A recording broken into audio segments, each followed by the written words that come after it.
എല്ലാവർക്കും സ്വാഗതം. ചിന്ത പബ്ലിഷേഴ്സിന്റെ ആഭിമുഖ്യത്തിൽ നടന്നു വരുന്ന വികസന സംവാദത്തിന്റെ അവസാന ദിവസമായ ഇന്ന് നമ്മളോടൊപ്പം ഉള്ളത് ഡോക്ടർ ഡി ഷൈജൻ ആണ്. കാലിക്കറ്റ് സർവകലാശാലയിലെ സാമ്പത്തിക വിഭാഗം പ്രൊഫസറും ഇപ്പോൾ മലയാളം സർവകലാശാലയിലെ രജിസ്ട്രാറായി പ്രവർത്തിക്കുന്ന ഷൈജൻ പൊതു നിക്ഷേപവും സംസ്ഥാന ബജറ്റും എന്നുള്ള വിഷയത്തിലാണ് ക്ലാസ് അല്ലെങ്കിൽ ഈ പ്രഭാഷണം നടത്തുന്നത്. കഴിഞ്ഞ 2 ദിവസങ്ങളിലായി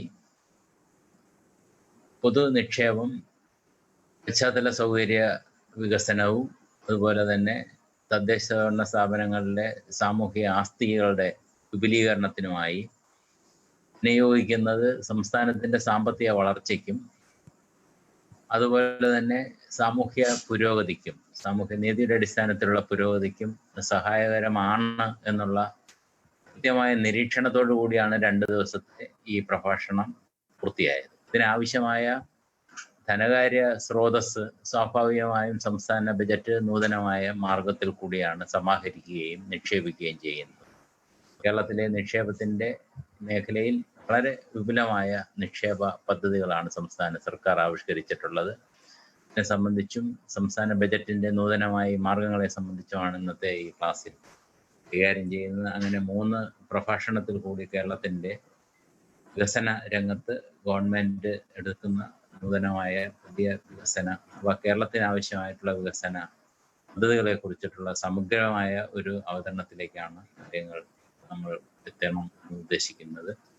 പ്രഭാഷണത്തിന് ഇന്ന് സമ്മതിക്കുകയും എത്തിച്ചേരുകയും ചെയ്യുന്ന ഡോക്ടർ ഷൈജനെ ചിന്ത പബ്ലിഷേഴ്സിന് വേണ്ടിയും ഈ പ്രഭാഷണം കേൾക്കുന്നതിനും ഈ പ്രഭാഷണ പരമ്പരയിൽ സൂമിൽ പങ്കെടുക്കുന്ന ഇഷ്ട അതിഥികൾക്ക് വേണ്ടിയും സ്വാഗതം ചെയ്യുന്നു.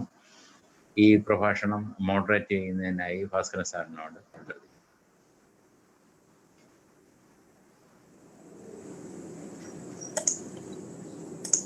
നമസ്കാരം. സാധാരണയായിട്ട് ഈ കള്ളന്റെ കയ്യിൽ താക്കോൽ കൊടുക്കാൻ കേട്ടിട്ടേ ഉള്ളൂ. ഇപ്പൊ ഞാൻ യഥാർത്ഥത്തിൽ അനുഭവിക്കാം. കാരണം ഞാൻ ഇവിടെ ഉദ്ദേശിച്ചത് വന്ന് കുറച്ച് സമയം കേട്ടിട്ട് വേറെ ചില അത്യാവശ്യ കാര്യങ്ങളുള്ളതിലേക്ക് പോകാമെന്നിരുന്നപ്പോ എനിക്ക് തോന്നുന്നത് ശിവകുമാർ സാർ അത് മനസ്സിലാക്കിയിട്ട് മുഴുവൻ സമയവും ഇരിക്കാനും ശ്രദ്ധിക്കാനും വേണ്ടിയുള്ള ഒരു അവസരമായിട്ടാണ് ഞാനിപ്പോ ഈ പറയുന്ന നിയോഗത്തിനെ കാണുന്നത്. ഏതായാലും ഡോക്ടർ ഷൈജൻ ഡേവിസ് അറിയപ്പെടുന്ന ഒരു സാമ്പത്തിക വിദഗ്ധൻ മാത്രമല്ല, ജനകീയമായിട്ട് നമ്മുടെ പ്രസ്ഥാനം മുമ്പിൽ നിന്ന് നടത്തുന്ന നമ്മുടെ വികേന്ദ്രീകൃത ആസൂത്രണത്തിന്റെ കാര്യമായാലും ശരി, അതേപോലെ തന്നെ നമ്മുടെ പ്ലാൻ പ്രപ്പോസൽസിന്റെ കാര്യത്തിലായാലും ശരി, വളരെ സജീവമായിട്ട് അദ്ദേഹത്തിന്റെ സാന്നിധ്യം അറിയിച്ചിട്ടുള്ള ഒരു സാമ്പത്തിക ശാസ്ത്രജ്ഞനാണ്.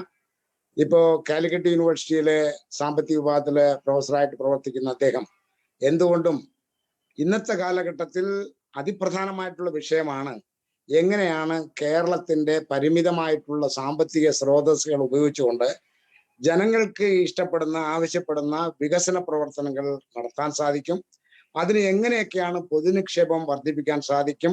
കിഫ്ബി അടക്കമുള്ള ഇടപെടലുടെ സാഹചര്യത്തിൽ ഈ വിഷയത്തിന് ഒരുപാട് പ്രസക്തിയുണ്ട്. തീർച്ചയായിട്ടും ഡോക്ടർ ഷൈജൻ അദ്ദേഹത്തിന്റെ പ്രഭാഷണത്തിൽ ഈ വിഷയങ്ങൾക്കൊക്കെ വളരെ നിർണായകമായ രീതിയിലുള്ള വിശദീകരണങ്ങൾ നൽകുമെന്ന് പ്രതീക്ഷിച്ചുകൊണ്ട് നല്ലൊരു പ്രഭാഷണത്തിന് കാതോർത്തുകൊണ്ട് ഡോക്ടർ ഷൈജൻ ഡേവിസിനെ വളരെ സ്നേഹപൂർവ്വം നിങ്ങളുടെ മുമ്പ് ഈ പ്രബന്ധം അവതരിപ്പിക്കുവാൻ വേണ്ടി ആവശ്യപ്പെടുന്നു. ഒരു കാര്യം കൂടെ പറയാം, ഞാൻ മോഡറേറ്ററാണ്, അതുകൊണ്ട് ഞാൻ കൂടുതൽ സംസാരിക്കാൻ പാടില്ല, ഞാൻ വളരെ മോഡറേറ്റാണ്. പക്ഷെ ഒരു കാര്യം പറയാം, നമുക്കിപ്പോ 7:40 കഴിഞ്ഞു. നമുക്ക് 8:30 മണിക്ക് തീർക്കണം എന്നുണ്ടെങ്കിൽ സ്വാഭാവികമായിട്ടും നമ്മുടെ കയ്യിലുള്ള സമയം വളരെ പരിമിതിയാണ്. അതില് പകുതി സമയം നമുക്ക് പ്രസന്ററിന് കൊടുക്കാം, ബാക്കിയുള്ള സമയം ഫലവത്തായിട്ടുള്ള ചർച്ചകൾ നടക്കണം. ചർച്ചകളുടെ കാര്യത്തിലും ഒരു നിർദ്ദേശം വെക്കാനുള്ളത്, എല്ലാവരും ചോദിക്കാനുള്ളതും നിർദ്ദേശിക്കാനുള്ളതും പറഞ്ഞു കഴിഞ്ഞിട്ട് അവസാനമായിട്ട് ഡോക്ടർ ഷൈജൻ അദ്ദേഹത്തിന്റെ ഒരു ക്രോഡീകരിച്ചുള്ള ഒരു മറുപടിയും വിശദീകരണവും നൽകുന്നതായിരിക്കും നല്ലത്. ഇത് ഒരു സിസ്റ്റമാറ്റിക് ആയിട്ടുള്ള ഒരു പ്രസന്റേഷനും ഡിസ്കഷനും സഹായിക്കും, എല്ലാവർക്കും പങ്കെടുക്കാനും സാധിക്കും. ഈ ആമുഖത്തോടു കൂടെ വളരെ സന്തോഷപൂർവ്വം ഒരിക്കൽ കൂടി ഡോക്ടർ ഷൈജനെ ഈ പ്രബന്ധം അവതരിപ്പിക്കുവാനും നമ്മളോട് അദ്ദേഹത്തിന്റെ ആശയങ്ങൾ പങ്കുവയ്ക്കുവാനും ക്ഷണിക്കുന്നു. ഡോക്ടർ ഷൈജൻ. വലിയ നന്ദി. ചിന്ത പബ്ലിഷേഴ്സിന്റെ പ്രഭാഷണ പരമ്പരയിൽ എന്നെ ക്ഷണിച്ചതിന് ശിവകുമാർ സാറിന് അതിന്റെ മറ്റെല്ലാ ഭാരവാഹികൾക്കും ഞാൻ ആദ്യമേ നന്ദിയും അഭിവാദ്യങ്ങളും പറയുകയാണ്. വളരെ പ്രഗത്ഭന്മാരായ 2 അധ്യാപകരുടെ പ്രഭാഷണത്തിന് ശേഷമാണ് എൻ്റെ പ്രഭാഷണം വരുന്നത്. ഡോക്ടർ രവിരാമനാണെങ്കിലും ഡോക്ടർ ഹരിലാൽ ആണെങ്കിലും എൻ്റെ അധ്യാപകരാണ്. രണ്ടുപേരുടെ പ്രഭാഷണം പൂർണ്ണമായിട്ട് എനിക്ക് കേൾക്കാൻ കഴിഞ്ഞില്ല. പക്ഷെ അതിന്റെ അന്തസത്ത ഞാൻ മനസ്സിലാക്കുന്നത്, ഒന്ന് പൊതുനിക്ഷേപം എങ്ങനെയാണ് വികസനത്തിന് അനിവാര്യമായിട്ട് മാറുന്നത് എന്നുള്ളതായിരുന്നു ഒരു ചർച്ച. ഡോക്ടർ രവിരാമൻ ആയതുകൊണ്ട് തന്നെ അദ്ദേഹം അത് സൈദ്ധാന്തികമായി തന്നെ അവതരിപ്പിച്ചിട്ടുണ്ടാവുമെന്നാണ് ഞാൻ കരുതുന്നത്. രണ്ടാമത്തെ ചർച്ച നമുക്കുണ്ടായിരുന്നത് ലോക്കൽ ഗവൺമെന്റ്സ് ആസ്തി വികസനവുമായിട്ട് ബന്ധപ്പെട്ട ഒരു ചർച്ചയാണ്. അപ്പോ എനിക്ക് തോന്നുന്നു ഇന്ന് ഞാനിപ്പോ നമ്മുടെ വേദിയിൽ കാണുന്ന അത്രയും പേര് തന്നെ ഇന്നലെയും ആ ലെക്ചറിന് ഉണ്ടായിരുന്നതായിട്ടാണ് എൻ്റെ ഒരു ഓർമ്മ. ജിതേന്ദ്രൻ സാറും സുഹൃത്തു മാഷും ഭാസ്കരൻ സാറും ഒക്കെ ഇന്നലെ ഉണ്ടായിരുന്നതായിട്ടാണ് ഞാൻ മനസ്സിലാക്കുന്നത്. അപ്പോ ഇതിനെ തുടർന്നുള്ള ഒരു ചർച്ച എന്നുള്ള രീതിയിൽ ഞാൻ മുന്നോട്ട് വെക്കാൻ ഉദ്ദേശിക്കുന്ന 2-3 ആശയങ്ങളാണ്. അതിൽ പലതും ഒരുപക്ഷെ നമ്മൾ നേരത്തെ ചർച്ച ചെയ്തതും നമുക്ക് പലർക്കും അറിവുള്ളതുമായിരിക്കാം. എന്നാൽ ഒരു പ്രഭാഷണത്തിന്റെ ഒരു ശൈലി എന്നുള്ള രീതിയിൽ ചില പഴയ കാര്യങ്ങൾ ഒരുപക്ഷെ പറയേണ്ടി വരും. എന്നാൽ അതിനോടൊപ്പം എൻ്റെ ആശയങ്ങൾ ഞാൻ അവതരിപ്പിക്കാനായിട്ട് ശ്രമിക്കാം. ബജറ്റുമായിട്ട് ബന്ധപ്പെട്ട കാര്യങ്ങളായതുകൊണ്ട് ഒരുപക്ഷെ ഈ കണക്കുകൾ കാണിക്കാനായിട്ടുള്ള ഒരു വെമ്പൽ ആദ്യം എനിക്ക് ഉണ്ടായിരുന്നു. പക്ഷെ ഇത്തരം ഒരു വൈകിയ സമയത്തുള്ള ചർച്ചകളിൽ ഈ കണക്കുകൾ കാണിക്കുന്നതിനേക്കാൾ അതുമായിട്ട് ബന്ധപ്പെട്ട് സംസാരിക്കുന്നത് തന്നെയായിരിക്കും നല്ലതെന്ന് ഞാൻ മനസ്സിലാക്കുന്നു. അപ്പോ ഒരു 3-4 കാര്യങ്ങളിലേക്ക് ഞാൻ ചർച്ച ചുരുക്കാം. ഒന്ന്, ഈ പൊതുനിക്ഷേപത്തിന്റെ മായിട്ട് ബന്ധപ്പെട്ട സാമ്പത്തിക ശാസ്ത്രത്തിലെ ചില പൊതു തത്വങ്ങൾ. ഒത്തിരി തത്വങ്ങൾ ഉണ്ടെങ്കിലും അതിൽ ഞാൻ ഇപ്പൊ സംസാരിക്കാൻ എടുക്കുന്ന ഒരു പ്രധാനപ്പെട്ട തത്വം അത് ഞാൻ ബഹുമാനപ്പെട്ട അംഗങ്ങളുമായിട്ട് പങ്കുവയ്ക്കാം. രണ്ടാമത്, ഈ പൊതുനിക്ഷേപത്തിലെ ബജറ്റിന്റെ ഒരു പങ്കെന്താണ്, അതാണല്ലോ നമ്മുടെ വിഷയം തന്നെ. മൂന്നാമത്തെ ഒരു വിഷയം, ഈ ബജറ്റിന് തന്നെ യഥാർത്ഥത്തിൽ പ്രത്യേകിച്ച് ഇന്ത്യയിലെ ഒരു സംസ്ഥാനത്ത്, ഒരു ഫെഡറൽ സംവിധാനത്തിലെ ഒരു സംസ്ഥാനത്തിൽ ബജറ്റ് എന്ന് പറയുന്ന സംവിധാനത്തിന് തന്നെ എന്തൊക്കെ പരിമിതികളാണുള്ളത്. അവസാനമായിട്ട് ഈ പരിമിതികളെയൊക്കെ മറികടന്നുകൊണ്ട് ഒരു പൊതുനിക്ഷേപം അല്ലെങ്കിൽ ഒരു മൂലധന ചെലവിലേക്ക് എങ്ങനെയാണ് കേരള സർക്കാർ കേരളം മുന്നോട്ട് പോയത് എന്നുള്ളത് ഒരുപക്ഷെ അതായിരിക്കാം നമ്മൾ ചർച്ചയ്ക്ക് പോലും എടുക്കേണ്ട ഒരു പ്രധാനപ്പെട്ട വിഷയം എന്നാണ് എനിക്ക് തോന്നുന്നത്. നിലവിലെ ഫെഡറൽ സംവിധാനത്തിലെ പരിമിതികൾ ഉൾക്കൊണ്ടുകൊണ്ട് തന്നെ അതിനെ മറികടക്കുന്ന രീതിയിൽ എപ്രകാരമാണ് കേരളം പൊതുനിക്ഷേപവുമായിട്ട് മൂലധനവുമായിട്ട് മുന്നോട്ട് പോകുന്നത് എന്നുള്ളതാണ് നാലാമത്തെ വിഷയം. പൊതുവിലെ ഒത്തിരി ഞാൻ ഇങ്ങനെ തുടങ്ങാം. ആദ്യം പറഞ്ഞ വിഷയത്തിലേക്ക് വരികയാണെങ്കിൽ, പൊതുവിൽ ഒത്തിരി സൈദ്ധാന്തികമായിട്ടുള്ള വശങ്ങളുണ്ടെങ്കിലും ഞാൻ തൽക്കാലം ഈ വിഷയമായിട്ട് ബന്ധപ്പെട്ട് ഒരു സൈദ്ധാന്തിക വശം മാത്രമാണ് എടുക്കാൻ ഉദ്ദേശിച്ചത്. പലതും ഉണ്ട്. ഈ SOC/DPI എന്ന് പറഞ്ഞിട്ട് 2 ആശയങ്ങളുണ്ട്. SOC എന്ന് പറഞ്ഞാൽ സോഷ്യൽ ഓവർഹെഡ് ക്യാപിറ്റൽ എന്ന് പറയും, സാമൂഹ്യ മൂലധനമാണ് യഥാർത്ഥത്തിൽ. രണ്ടാമത് DPI എന്ന് പറയും, ഡയറക്ട്ലി പ്രൊഡക്റ്റീവ് ഇൻവെസ്റ്റ്മെന്റ് അല്ലെങ്കിൽ ഡയറക്ട്ലി പ്രൊഡക്റ്റീവ് ആക്ടിവിറ്റീസ് എന്ന് തന്നെ പറയാറുണ്ട്. ഇത് 50-കളിലും 60-കളിലും ഒക്കെ വളരെയധികം ചർച്ച ചെയ്യപ്പെട്ട, അതിനു മുമ്പേ ഉണ്ടായിരുന്നതാണ്, ചർച്ച ചെയ്യപ്പെട്ട ഒരു വിഷയമാണ്. അതായത് അവികസിത രാജ്യങ്ങളിൽ യഥാർത്ഥത്തിൽ നിക്ഷേപങ്ങൾ വരണം, മൂലധന ചെലവാക്കലുകൾ വരണം, ആ ചെലവാക്കലുകൾ എല്ലാ മേഖലയിലും ഒരുമിച്ച് വരണം എന്നുള്ള ഒരു തത്വം ഉണ്ടായിരുന്നു. അത് കേൾക്കുമ്പോൾ തന്നെ അറിയാം അതൊരു ആഗോളവൽക്കരണവുമായിട്ട് ബന്ധപ്പെട്ട അല്ലെങ്കിൽ വിദേശ മൂലധനം അവികസിത രാജ്യങ്ങളിലേക്ക് കൊണ്ടുവരാനും എന്നുള്ള ബന്ധത്തിൽ ഉള്ള ഒരു തത്വശാസ്ത്രമാണ്. എന്നാൽ അതിനെ തുടർന്ന് വന്ന ഒരു തത്വശാസ്ത്രമാണിത്. ഇത് സമസ്ത മേഖലയിലേക്കും ഒരുമിച്ച് നിക്ഷേപം നടത്തുക എന്ന് പറയുന്നത് ഒരു അവികസിത രാജ്യത്തെ സംബന്ധിച്ച്, ഒരു പിന്നോക്ക രാജ്യത്തെ സംബന്ധിച്ച് സാധ്യമായ കാര്യമല്ല എന്നും, പകരം ഏതെങ്കിലും ഒരു മേഖലയിൽ, ആ മേഖലയ്ക്ക് തന്നെ പ്രത്യേകത ഉണ്ട്, കീ സെക്ടേഴ്സ് എന്ന് പറയുന്ന ചില മേഖലകളിൽ ഊന്നിക്കൊണ്ട് നമ്മൾ നിക്ഷേപം നടത്തിയാൽ ആ നിക്ഷേപത്തിന്റെ ലിങ്കേജ് ഇഫക്റ്റിലൂടെ, അത് ആ നിക്ഷേപത്തിൽ നിന്നും അടുത്ത പടിയായിട്ട് മറ്റു പല മേഖലകളിലേക്കും അതിന്റെ ഗുണഫലങ്ങൾ പോകുമെന്നും സ്പ്രെഡ് ചെയ്യുമെന്നും, അങ്ങനെ മറ്റ് മേഖലകൾ വളരെ ഓട്ടോമാറ്റിക് ആയിട്ട് വളർന്നുകൊള്ളുമെന്ന് പറയുന്ന ഒരു സിദ്ധാന്തമാണ് ഈ SOCDPA എന്ന് പറയുന്ന ഈ അൺബാലൻസ്ഡ് ഗ്രോത്ത് പോലത്തെ സിദ്ധാന്തങ്ങൾ മുന്നോട്ട് വയ്ക്കുന്നത്. ഇത് കൂടാതെയുള്ള മറ്റ് സിദ്ധാന്തങ്ങളുണ്ട് നമുക്ക്. അതായത് ആദ്യം വ്യവസായ മേഖലയ്ക്കും ഇക്കണോമിക്സ് ഗ്രോത്തിനുമാണ്, വളർച്ചയ്ക്കാണ് നമ്മൾ പ്രാധാന്യം നൽകേണ്ടത്, മാനുഷ്യ വികസനത്തിനല്ല എന്ന് പറയുന്ന സിദ്ധാന്തങ്ങളുണ്ട്. പബ്ലിക് പ്രൈവറ്റ് പാർട്ടിസിപ്പേഷനും കൂടെ ഒരുമിച്ച് വരുന്നതാണ് വികസനത്തിന്റെ നിക്ഷേപത്തിന്റെ പ്രത്യേകത എന്ന് പറയുന്ന ആർഗ്യുമെന്റ്സ് ഉണ്ട്. അപ്പൊ ഞാൻ ഇതിൽ നിന്നുകൊണ്ട് കേരളത്തിനെ നോക്കിക്കാണാനാണ് ശ്രമിക്കുന്നത്. ഈ SOCDP എന്ന് പറയുന്ന ഈ ആശയത്തിൽ നിന്നുകൊണ്ട് കേരളത്തെ സംബന്ധിച്ച് നമുക്ക് വളരെ നീണ്ട ചർച്ചയില്ലാതെ തന്നെ നമുക്ക് മനസ്സിലാക്കാൻ പറ്റുന്ന ഒരു സംഗതിയാണ് സോഷ്യൽ ഓവർഹെഡ് ക്യാപിറ്റൽ എന്ന് പറയുന്ന വിദ്യാഭ്യാസം, ആരോഗ്യം പോലത്തെ മേഖലയിൽ പണ്ട് മുതലേ നമ്മൾ ശ്രദ്ധ പതിപ്പിച്ചത് കൊണ്ടാണ്, അതിലേക്ക് നമ്മൾ ചെലവാക്കിയത് കൊണ്ടാണ് കേരള വികസന മാതൃകയെന്നോ കേരള വികസന അനുഭവമെന്നോ നമ്മൾ പറയുന്ന ഒരു പ്രക്രിയയിലേക്ക് നമ്മൾ കടന്നതും അങ്ങനെ ഒരു നേട്ടം നമ്മൾ കൈവരിക്കാനായത്. എന്നാൽ ഈ രണ്ടാം തലമുറ, മൂന്നാം തലമുറ എന്ന് നമ്മൾ പേരിട്ട് വിളിക്കുന്ന ഒരു ചർച്ചകളിൽ പലപ്പോഴും പറയാറുണ്ട്, കേരളം ഇനിയും ആ ഒരു സോഷ്യൽ ഓവർഹെഡ് ക്യാപിറ്റൽ എന്ന് പറയുന്ന സാമൂഹ്യ മൂലധനത്തിൽ ഊന്നിയ ഇതിൽ മാത്രമേ നിൽക്കേണ്ടതുള്ളൂ, മറ്റുള്ളതിലേക്കും പോകണ്ടേ എന്നുള്ള ഒരു ചർച്ച. ഇത് ശരിക്കും പറഞ്ഞാൽ തർക്കമുള്ള വിഷയമാണ്, ഏതിലാണ് നമ്മൾ ഊന്നേണ്ടത് എന്നുള്ളത്. പക്ഷെ ഒരു കാര്യം ഞാൻ മുന്നോട്ട് വയ്ക്കാൻ ശ്രമിക്കുന്നത്, വിദ്യാഭ്യാസം, ആരോഗ്യം തുടങ്ങിയ മേഖലയിൽ പണ്ട് മുതലേ നമ്മൾ ശ്രദ്ധിക്കുകയും പണ്ട് മുതലേ നമ്മൾ ഇൻവെസ്റ്റ് ചെയ്യുകയും നിക്ഷേപിക്കുകയും ചെയ്യുന്നത് വളരെ പ്രകടമായ ഒരു ഡാറ്റയാണ്.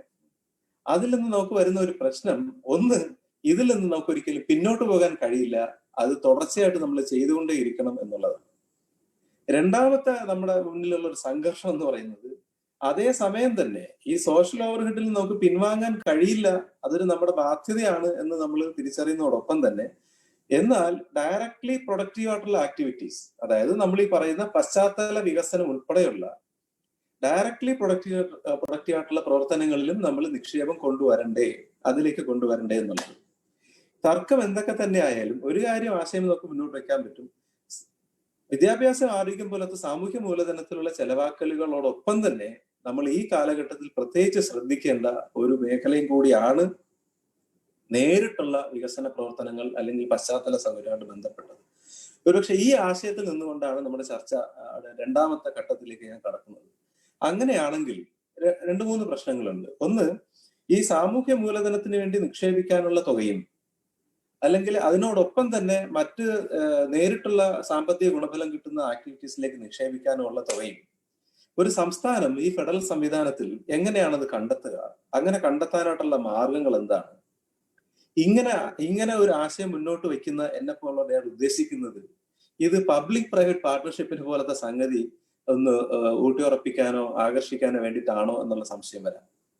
ഇവിടെയാണ് നമ്മൾ പൊതു നിക്ഷേപം അല്ലെങ്കിൽ പൊതു ധനകാര്യം എന്ന് പറയുന്ന ആശയം നമ്മൾ ചിന്തിക്കേണ്ടത്. ഇവിടെ ഇത് പൂർണ്ണമായും ഒരു പബ്ലിക് പ്രൈവറ്റ് അല്ലെ, പൊതു സ്വകാര്യ പങ്കാളിത്തം എന്നുള്ള അർത്ഥത്തിലേക്കല്ല, പൊതു നിക്ഷേപം എന്നുള്ള അർത്ഥത്തിൽ തന്നെയാണ് നമ്മൾ നോക്കിക്കാണുന്നത്. അതുകൊണ്ട് തന്നെയാണ് ബജറ്റിനെ കുറിച്ചുള്ള ഒരു ചർച്ചയിലേക്ക് വരുന്നത്. ഈ പൊതു നിക്ഷേപം അല്ലെങ്കിൽ പൊതു ചെലവ്, പൊതു മൂലധന ചെലവ് എന്ന് പറയുന്നത് എങ്ങനെ കൊണ്ടുവരാം എന്നുള്ളതാണ് അടുത്ത മൂന്നാമത്തത്. അതിനുള്ള നമ്മുടെ പരിമിതികൾ എന്താണ്, അതിനാണ് ഈ നമ്മുടെ ഇന്നത്തെ വിഷയത്തിന്റെ ഒരു പ്രധാനപ്പെട്ട ഒരു ഘടകം കിടക്കുന്നത് ബജറ്റിലൂടെ ഈ പറയുന്ന സാമൂഹ്യ മൂലധനവും ഈ പറയുന്ന നേരിട്ടുള്ള സാമ്പത്തിക നേട്ടങ്ങൾ കിട്ടുന്ന പ്രവർത്തനങ്ങളിലേക്ക് എങ്ങനെ നമുക്ക് നിക്ഷേപിക്കാമെന്ന് എല്ലാവർക്കും അറിയുന്ന ഒരു കാര്യം മുന്നോട്ട് വെച്ചിട്ട് ഞാൻ തുടങ്ങാം. പരിമിതികൾ, ബജറ്റിന്റെ പരിമിതികളുണ്ട്. ആ പരിമിതികൾ എല്ലാവർക്കും അറിയാമെങ്കിൽ നമുക്ക് ചർച്ച ചെയ്ത് തന്നെ നമുക്ക് മുന്നോട്ട് പോകേണ്ടതാണ്. എന്താണ് ഈ പരിമിതികൾ? ബജറ്റിന് എല്ലാവരും അറിയുന്നത് പോലെ യഥാർത്ഥത്തിൽ 2 തട്ടുകളാണുള്ളത്. ഒന്ന്, ഖജനാവിലേക്ക് വരുന്ന പണം. 2, ഖജനാവിൽ നിന്ന് നമ്മൾ ചെലവാക്കുന്ന പണം. നമ്മൾ റെസീറ്റ് എന്നും എക്സ്പെൻഡിച്ചർ അല്ലെങ്കിൽ ചെലവെന്ന് പറയുന്ന 2 ഘട്ടം. ഇതിൽ യഥാർത്ഥത്തിൽ നമ്മൾ നോക്കിക്കാണുന്നത് എങ്ങനെയാണ്, ഒരു വർഷത്തെ യഥാർത്ഥ ചെലവുകൾ എത്രയാണ് എന്ന് നമ്മൾ കണക്കാക്കിയതിന് ശേഷം ആ ചെലവുകൾ അത്രയും രൂപ, ഉദാഹരണത്തിന് 2018-19 ആണെങ്കിൽ നമുക്ക് 1.25 ലക്ഷം കോടി രൂപയാണ് നമ്മുടെ ബജറ്റിന്റെ ഒരു സൈസ്. അതായത് നമ്മൾ ആ സാമ്പത്തിക വർഷത്തിൽ ചെലവാക്കാൻ ഉദ്ദേശിക്കുന്ന ഒരു തുകയാണ് ഈ 1.25 ലക്ഷം കോടി രൂപ. ഇപ്പൊ 2021 ബജറ്റിലാണെങ്കിൽ 1,44,000 കോടി രൂപ. ഈ രൂപ ചെലവിനെയാണ് ആദ്യം. ഇതാണ് ഒരു സ്വകാര്യ ബജറ്റും സർക്കാർ ബജറ്റും തമ്മിലുള്ള ഒരുപക്ഷെ പ്രധാനപ്പെട്ട ഒരു വ്യത്യാസത.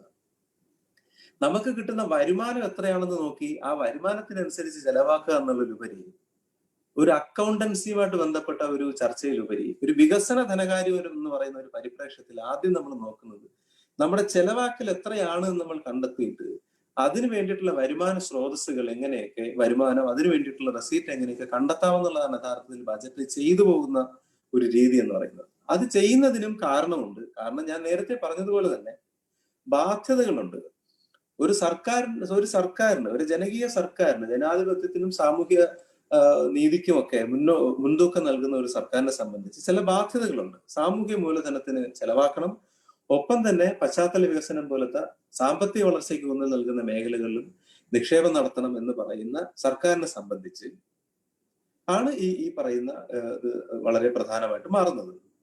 അപ്പോ ഈ 1.25 ലക്ഷം കോടി രൂപ അല്ലെങ്കിൽ 1,44,000 കോടി രൂപ എന്ന് പറഞ്ഞ ബജറ്റ് സൈസിനെ നമ്മൾ എങ്ങനെ കണ്ടെത്തും എന്നുള്ളത്, എങ്ങനെ കണ്ടെത്തുമെന്ന് പറയുന്ന ഈ വരുമാന മാർഗങ്ങളിലാണ് ഞാൻ പറഞ്ഞ പരിമിതികളുടെ ആരംഭം. പരിമിതികളുടെ ആരംഭം പലതാണ്. പ്രധാനമായിട്ടും 3 എണ്ണമേ ഞാൻ പറയാൻ ഉദ്ദേശിക്കുന്നുള്ളൂ. ഒന്ന്, വാറ്റ് കഴിഞ്ഞിട്ട് നമ്മൾ GST വന്ന ഒരു കാലഘട്ടം. GST നമ്മൾ വാറ്റ് മുതലേ നമ്മൾ GST കടക്കുന്ന ഈ കാലഘട്ടത്തിലെല്ലാം വാറ്റ് മുതൽക്ക് തന്നെ യഥാർത്ഥത്തിൽ നികുതി നിരക്ക് മാറ്റം വരുത്തിയിട്ടോ നികുതി ഘടനയിൽ മാറ്റം വരുത്തിയിട്ടോ നികുതിയിലേക്ക് പെടുത്താവുന്ന സാധനങ്ങളുടെയും സേവനങ്ങളുടെയും ആ നെറ്റിൽ മാറ്റം വരുത്തിയിട്ടോ നമുക്ക് വരുമാനം വർദ്ധിപ്പിക്കാനുള്ള ഒരു സാധ്യത ഒരു സംസ്ഥാന സർക്കാരിനും ഇന്നത്തെ അവസ്ഥയിൽ യഥാർത്ഥത്തിൽ ഇന്ത്യക്കകത്ത് തന്നെ ഇല്ല. ഇതൊരു വരുമാന സ്രോതസ്സിലെ ഒരു പരിമിതിയാണ്. ഈ നികുതിയിൽ നിന്നുള്ള വരുമാനമാണ് നമ്മുടെ പ്രധാനപ്പെട്ട വരുമാന മാർഗവും എന്ന് നമ്മൾ ഓർക്കണം. രണ്ടാമത്തത് എന്ന് പറയുന്നത് നികുതി ഇതരം. ഞാൻ അതിലേക്ക് ചർച്ച പോകുന്നില്ല. ഒരു കാര്യം മാത്രം പറയാം. പ്രധാനമായിട്ടും ഈ മാധ്യമങ്ങളിലൊക്കെ നമ്മൾ കാണുന്ന ഒരു ചർച്ച, നമ്മൾ ഈ ലോട്ടറിയിൽ നിന്നാണ് നമ്മുടെ വലിയ വരുമാനം എന്നുള്ളത്. അതിനകത്ത് ഗ്രോസ് ആയിട്ടുള്ള വരുമാനം വെച്ചിട്ടാണ് പലപ്പോഴും ഈ ചർച്ച പോകുന്നത്. 9,000 കോടി രൂപ അല്ലെങ്കിൽ 10,000 കോടി രൂപ 11,000 കോടി രൂപ ലോട്ടറിയിൽ നിന്ന് കിട്ടുന്നെന്ന് വെച്ച് കഴിഞ്ഞാൽ ഇത് മുഴുവൻ യഥാർത്ഥത്തിൽ ഖജനാവിലേക്ക് വരുന്നതല്ല. കമ്മീഷൻ, ഏജന്റ് കമ്മീഷനും പ്രൈസ് മണിയും ഒക്കെ കിഴിച്ചു കഴിഞ്ഞാൽ 3,000 മുതൽ 4,000 കോടി രൂപ മാത്രമേ യഥാർത്ഥത്തിൽ ഖജനാവിലേക്ക് ഈ 10 നിന്നും 11 വരുന്നുള്ളൂ എന്നും കൂടെ നമ്മൾ ആലോചിക്കണം. ഇതാണ് നോൺ ടാക്സുമായിട്ട് ബന്ധപ്പെട്ട ഒരു സംഗതി.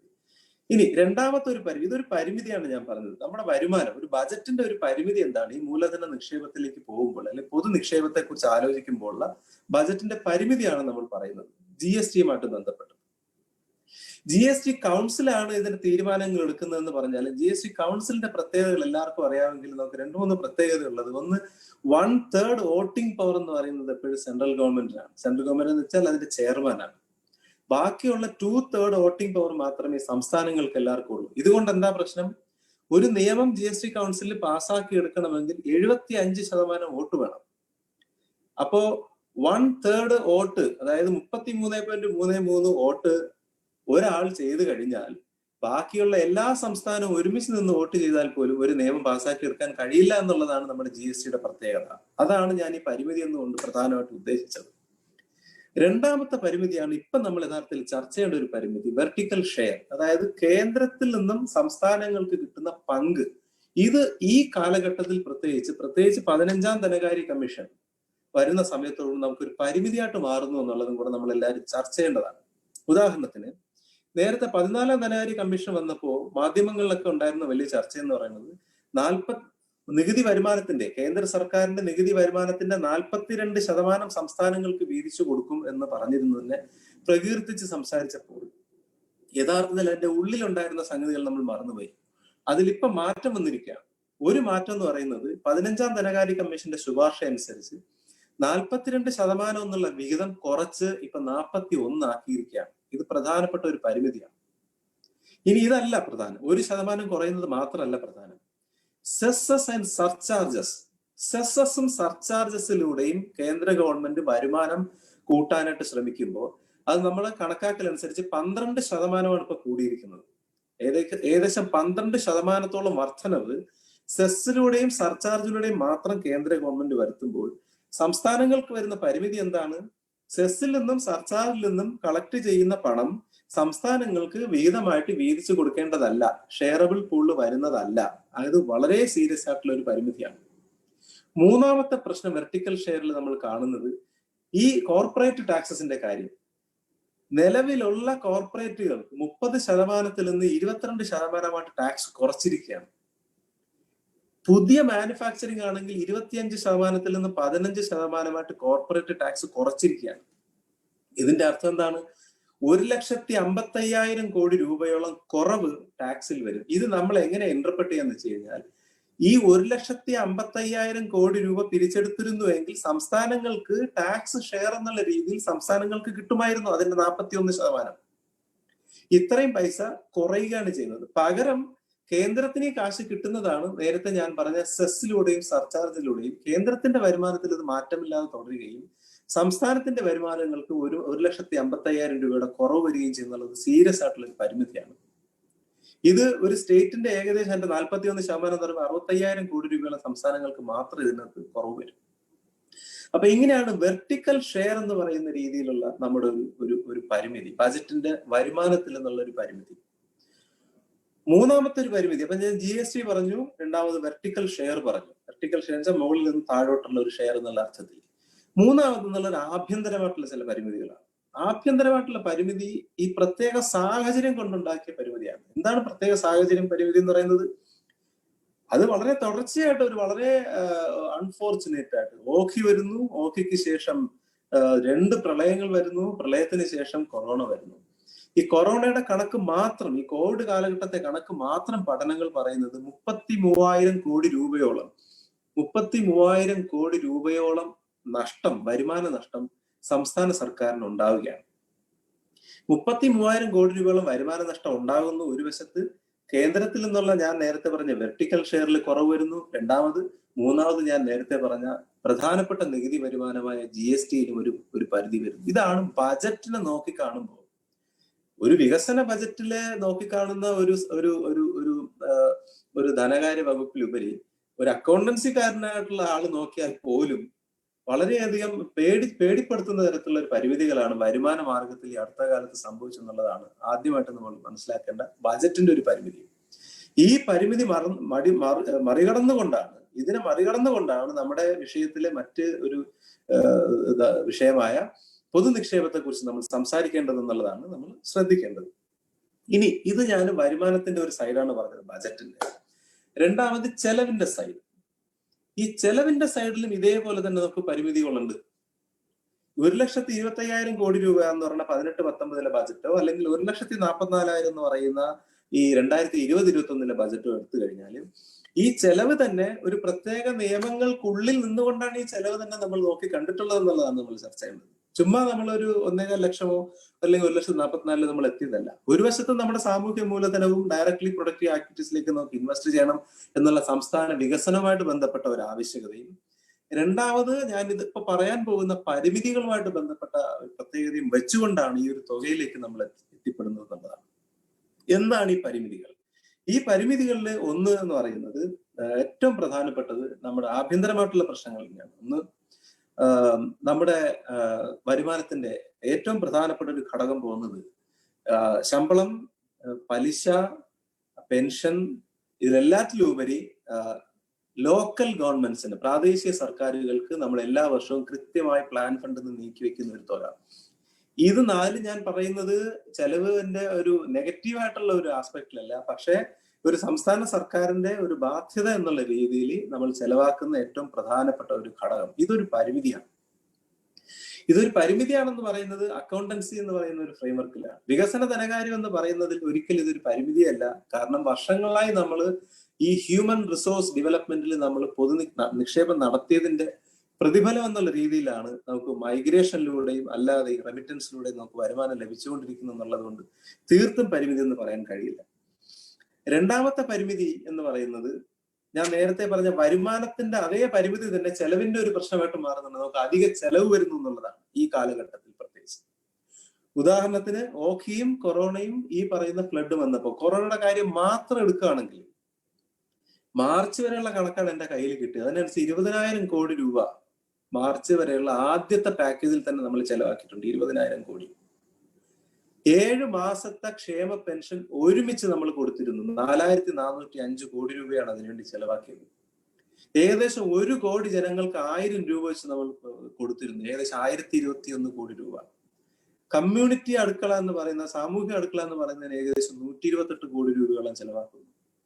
റേഷനും അതുമായിട്ട് ബന്ധപ്പെട്ട സംഗതികൾക്കെല്ലാം കൂടെ ഒരു 6851 കോടി രൂപ നമ്മൾ ചെലവാക്കുന്നു.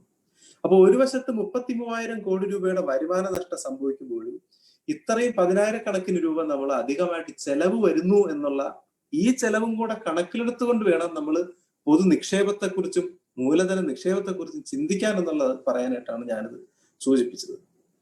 മൂന്നാമത്തെ പ്രധാനപ്പെട്ട പരിമിതിയാണ് നമുക്ക് ചർച്ചയ്ക്ക് എടുക്കേണ്ട FRBM എന്ന് പറയുന്ന fiscal responsibility and budgetary management എന്ന് പറയുന്ന നമ്മുടെ സംസ്ഥാന സർക്കാരുകളുടെ എല്ലാറ്റിന്റെയും ചെലവിനെയും കടമെടുക്കലിനെയും നേരിട്ട് ബാധിക്കുന്ന ഈ നിയമം FRBM ആക്ട് എന്നാണ്. ഇത് പലതവണ നമ്മൾ ചർച്ച ചെയ്ത് കഴിഞ്ഞതാണ്. അതുകൊണ്ട് ഞാൻ അതിന്റെ നൂലാമാലകളിലേക്ക് പോകുന്നില്ല. 1-2 കാര്യങ്ങൾ മാത്രം. ഓരോ വർഷവും നമ്മൾ ബജറ്റിൽ എടുക്കുന്ന കടം നമ്മുടെ സംസ്ഥാന ആഭ്യന്തര വരുമാനം GSDPയുടെ 3% മേലെ ആകാൻ പാടില്ല. പിന്നെ നമ്മുടെ മൊത്തം GSDPയുടെ 30% മേലെയും കടമാകാൻ പാടില്ല എന്ന് പറയുന്ന ഒരു വാൾ ഇങ്ങനെ നമ്മുടെ തലയിൽ മുകളിൽ നിൽക്കുന്നത്.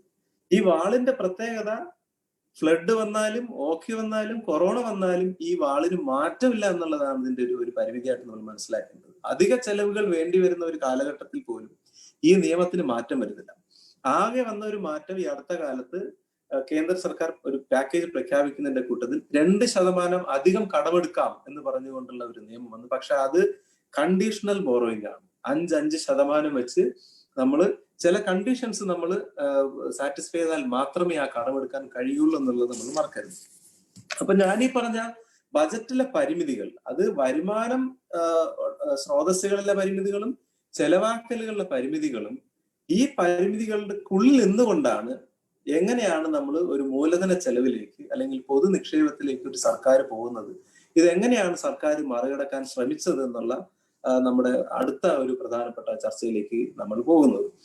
അതിന് നമുക്ക് ഈ പൊതു നിക്ഷേപം അല്ലെങ്കിൽ മൂലധന ചെലവ് എന്നുള്ളതിന്റെ 1-2 കണക്കുകൾ പറഞ്ഞിട്ട് ഞാൻ എന്റെ ആശയങ്ങളിലേക്ക് പോകും. ആ കണക്ക് പറയേണ്ടതിന്റെ ആവശ്യകതയുണ്ട്. അതിപ്പോ ഈ തെരഞ്ഞെടുപ്പ് വരുന്നത് കൊണ്ടോ അല്ലെങ്കിൽ ഈ ഭരിക്കുന്ന സർക്കാർ ഇന്നതായതുകൊണ്ടോ എന്നുള്ളതല്ല. ഇത് കണക്കുകളാണ്. കണക്ക് പരമസത്യമായ ഒരു കാര്യമാണ്. ആ കണക്കുകൾ പ്രകാരം തന്നെ മൂലധന ചെലവ്, അതായത് ഞാനീ പറഞ്ഞ പരിമിതികളുള്ള കാലഘട്ടത്തിൽ പോലും 2011-12 മുതൽ 15-16 വരെയുള്ള ശരാശരി മൂലധന ചെലവ് എന്ന് പറയുന്നത് 1.176% നമ്മുടെ GSDPയുടെ, നമ്മുടെ മൊത്തം ആഭ്യന്തര വരുമാനത്തിന്റെ.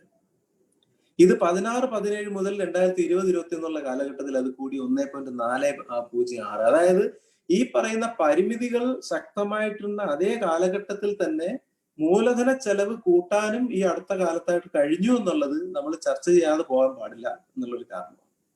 ഇതിന്റെ രണ്ടാമതൊരു കണക്കും കൂടെ ഞാൻ പറയാൻ ആഗ്രഹിക്കുന്നതാണ് മൊത്തം ഒരു സർക്കാരിന്റെ ചെലവ്. ഞാൻ നേരത്തെ പറഞ്ഞ ഈ മൊത്തം ചെലവ് ഇപ്പൊ 1,25,000 കോടി രൂപയെന്നോ അല്ലെങ്കിൽ 1,44,000 കോടി രൂപ എന്ന് പറയുന്ന ആ ചെലവില് 13% മൂലധന ചെലവ് 2011-12 മുതൽ 15-16 വരെ 13% മൊത്തം ചെലവിന്റെ 13% മൂലധന ചെലവായി പോരുന്നത്. ഇത് വർദ്ധിച്ച് 15.6%, 2.6% അധികം യഥാർത്ഥത്തിൽ മൂലധന ചെലവ് കൂടിയെന്ന് പറഞ്ഞത് നമ്മൾ ചർച്ച ചെയ്യണം. എന്തുകൊണ്ടാണ് ഈ 2.5% കൂടിയത് ഞാൻ ഊന്നി പറയുന്നത് ചോദിച്ചു കഴിഞ്ഞാൽ നേരത്തെ പറഞ്ഞ കാരണം തന്നെയാണ്.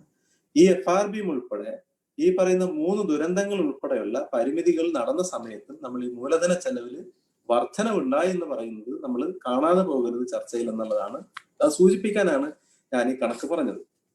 ഇനി ഒരു തരത്തിൽ നേരത്തെ പറഞ്ഞ രീതിയിൽ നമ്മുടെ വരുമാനമെല്ലാം ഈ ബാധ്യതാ ചെലവ് എന്ന് പറയുന്ന ശമ്പളം അല്ലെങ്കിൽ പലിശ ഇനത്തിലേക്ക് പോകുന്നു എന്ന് പറയുമ്പോഴും അങ്ങനെയാണെങ്കിൽ കടം വാങ്ങേണ്ടി വരില്ലേ? ഈ കടം എത്രത്തോളം നമ്മുടെ സംസ്ഥാന സർക്കാരിന് കൂടി, അത്ര ഭീകരമായ കടം എടുക്കുന്നുണ്ടോ എന്നുള്ളതിലേക്കാണ് അടുത്ത ചർച്ച നമുക്ക് വരേണ്ടത്. കാരണം വരുമാനത്തിൽ ഒരു പരിമിതികൾ ഉള്ളപ്പോൾ മൂലധന ചെലവ് കൂടി എന്ന് ഞാൻ പറഞ്ഞു കഴിഞ്ഞാൽ പിന്നെ കടം വാങ്ങൽ മാത്രമേ അതിനകത്ത് മാർഗമുള്ളൂ എന്നുള്ള തരത്തിലേക്ക് ചർച്ച വരും. എന്നാൽ ഈ കടം വാങ്ങൽ കഴിഞ്ഞ കുറെ നാളായി അതിഭീമമായി വർദ്ധിച്ചോ, അത്രയും ഭീമമായ ഒരു തുക കടം വാങ്ങി നമ്മളൊരു കടക്കണിയിലേക്കാണോ പോയിക്കൊണ്ടിരിക്കുന്നത് എന്നുള്ളതും കൂടെ നമ്മൾ ചർച്ചയ്ക്ക് എടുക്കേണ്ടതാണ്. അതാണ് ഞാൻ അടുത്ത് അവതരിപ്പിക്കാൻ ശ്രമിക്കുന്ന 1-2 കണക്കുകൾ മാത്രം ഞാൻ പറയാം. നമുക്ക് കടം 2 തരത്തിലാണ് നമ്മൾ കാണേണ്ടത്. ഒന്ന്, ഒന്ന്, ഓരോ വർഷവും നമ്മൾ എടുക്കുന്ന കടം, ഓരോ വർഷവും ആ ബജറ്റിന്റെ ചെലവിന് വേണ്ടിയിട്ട് നമ്മൾ എത്ര രൂപ കടമെടുക്കുന്നു എന്നുള്ളതാണ് മനസ്സിലാക്കേണ്ടത്. രണ്ടാമത് നമ്മൾ മനസ്സിലാക്കേണ്ടത് മൊത്തം ഔട്ട്സ്റ്റാൻഡിങ് ആയിട്ടുള്ള കടം, മൊത്തം എത്ര കടമുണ്ട് എന്നുള്ളതാണ്. ഇത് രണ്ട് തരത്തിൽ നമ്മൾ നോക്കിക്കഴിഞ്ഞാലും, ഈ മൊത്തം കടം എന്നുള്ള തരത്തിൽ നോക്കിക്കഴിഞ്ഞാലും, അല്ലെങ്കിൽ ഈ ഒരു വർഷം നമ്മൾ എടുക്കുന്ന കടം നോക്കിക്കഴിഞ്ഞാലും അതിഭീമമായ വർധന ഒന്നും തന്നെ ഈ കാലഘട്ടത്തിൽ ഉണ്ടായിട്ടില്ല എന്നുള്ളതാണ് ശ്രദ്ധിക്കേണ്ടത്. ഉദാഹരണം പറഞ്ഞാൽ, നമുക്ക് 2011-12 മുതൽ 15-16 വരെയുള്ള ശരാശരി ഞാൻ പറയാം. ആ ശരാശരി ഏകദേശം 3.5% നമ്മുടെ ഫിസിക്കൽ ഡെഫിസിറ്റ്, ധനക്കമ്മി ഉണ്ടായിരുന്നു നമുക്കിവിടെ. ഈ പരിമിതികളും അധിക ചെലവ് ഉണ്ടായിരുന്ന കാലഘട്ടത്തിൽ പോലും അതിന് യഥാർത്ഥത്തിൽ അല്പമെങ്കിലും കുറയുകയാണ് ചെയ്യുന്നത്. 3.4, 3.4 എന്നുള്ള രീതിയിലേക്ക് കുറയുക ചെയ്ത് അധികമായിട്ട് കൂടിയിട്ടില്ല. അപ്പോ അത് ഒരു വർഷം. ഇനി ഇതിലും നമ്മൾ പലപ്പോഴും ചർച്ചയിൽ മറന്നു പോകുന്ന ഒരു സംഗതിയാണ്, ഈ ഒരു വർഷം കടമെടുക്കുന്ന തുകയിൽ തന്നെ യഥാർത്ഥത്തിൽ പ്രധാനപ്പെട്ട ഒരു വിഹിതം, ഏകദേശം 70% ഇതുവരെ നമ്മൾ എടുത്തിരുന്ന കടത്തിന്റെ പലിശക്കാണ് പോകുന്നത് എന്നുള്ളത് ആലോചിക്കുക. അതിന്റെ അർത്ഥം, ഇതുവരെ നമുക്ക് കടമൊന്നും ഇല്ലായിരുന്നുവെങ്കിൽ നമുക്ക് പലിശ കൊടുക്കേണ്ടി വരില്ലായിരുന്നു. അങ്ങനെ പലിശ കൊടുക്കേണ്ടി വരില്ലായിരുന്നുവെങ്കിൽ നമ്മൾ ഇത്രയും കടം എടുക്കില്ലായിരുന്നു. ഉദാഹരണത്തിന് 26,000 കോടി രൂപയാണ് നമ്മുടെ കടമെങ്കിൽ 2019-20 ബജറ്റ് അനുസരിച്ച് 26,000 കോടി രൂപയാണ് നമ്മുടെ കടം. 26,000 കോടി രൂപ നമുക്ക് കടമെടുക്കേണ്ടി വരില്ലായിരുന്നു. എങ്ങനെയായിരുന്നെങ്കിൽ 70% പലിശ കൊടുക്കേണ്ടി വരില്ലായിരുന്നെങ്കിൽ നമുക്ക് വെറും 7,700 രൂപ കടമെടുക്കേണ്ടി വരില്ലായിരുന്നു. അപ്പൊ 7,700 രൂപയിലധികം നമ്മൾ കടമെടുക്കുന്നുണ്ടെങ്കിൽ ബാക്കി പണം മുഴുവനും ഇതുവരെ ഉണ്ടായിരുന്ന കടത്തിന് പലിശ കൊടുക്കേണ്ടി വരുന്നു എന്നുള്ളതാണ് അതും കൂടെ കൂട്ടിച്ചേർത്ത് വേണം നമുക്കിത് വായിക്കാൻ. അപ്പോ കടം എന്ന് പറയുന്നത് അതിഭീമമായിട്ടൊന്നും യഥാർത്ഥത്തിൽ ഈ അടുത്ത കാലത്തേക്ക് വർദ്ധിച്ചിട്ടില്ല എന്നുള്ളതാണ് സത്യം.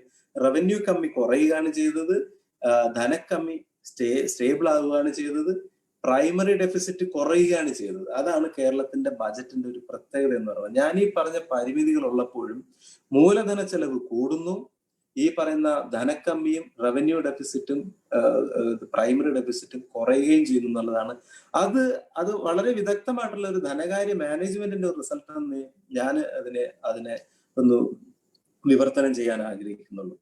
അപ്പൊ ഇതാണ് ശരിക്കും ഈ പരിമിതികൾ നിന്നുകൊണ്ട് നമ്മൾ കടത്തിനെ കുറിച്ച് ചിന്തിക്കുന്നത്. ഇനി ആണ് ഈ കടത്തിനെ കുറിച്ച് ചിന്തിക്കുമ്പോൾ വരുന്ന ഏറ്റവും പ്രധാനപ്പെട്ട വാക്കാണല്ലോ കിഫ്ബി എന്ന് പറയുന്നത്. നമുക്ക് അതിലേക്കും കൂടെ ചർച്ച ഒന്ന് എക്സ്റ്റെൻഡ് ചെയ്തിട്ട് ഞാൻ ഇത് പ്രഭാഷണം അവസാനിപ്പിക്കാം, എന്നിട്ട് നമുക്ക് ചർച്ചയിലേക്ക് പോകാം.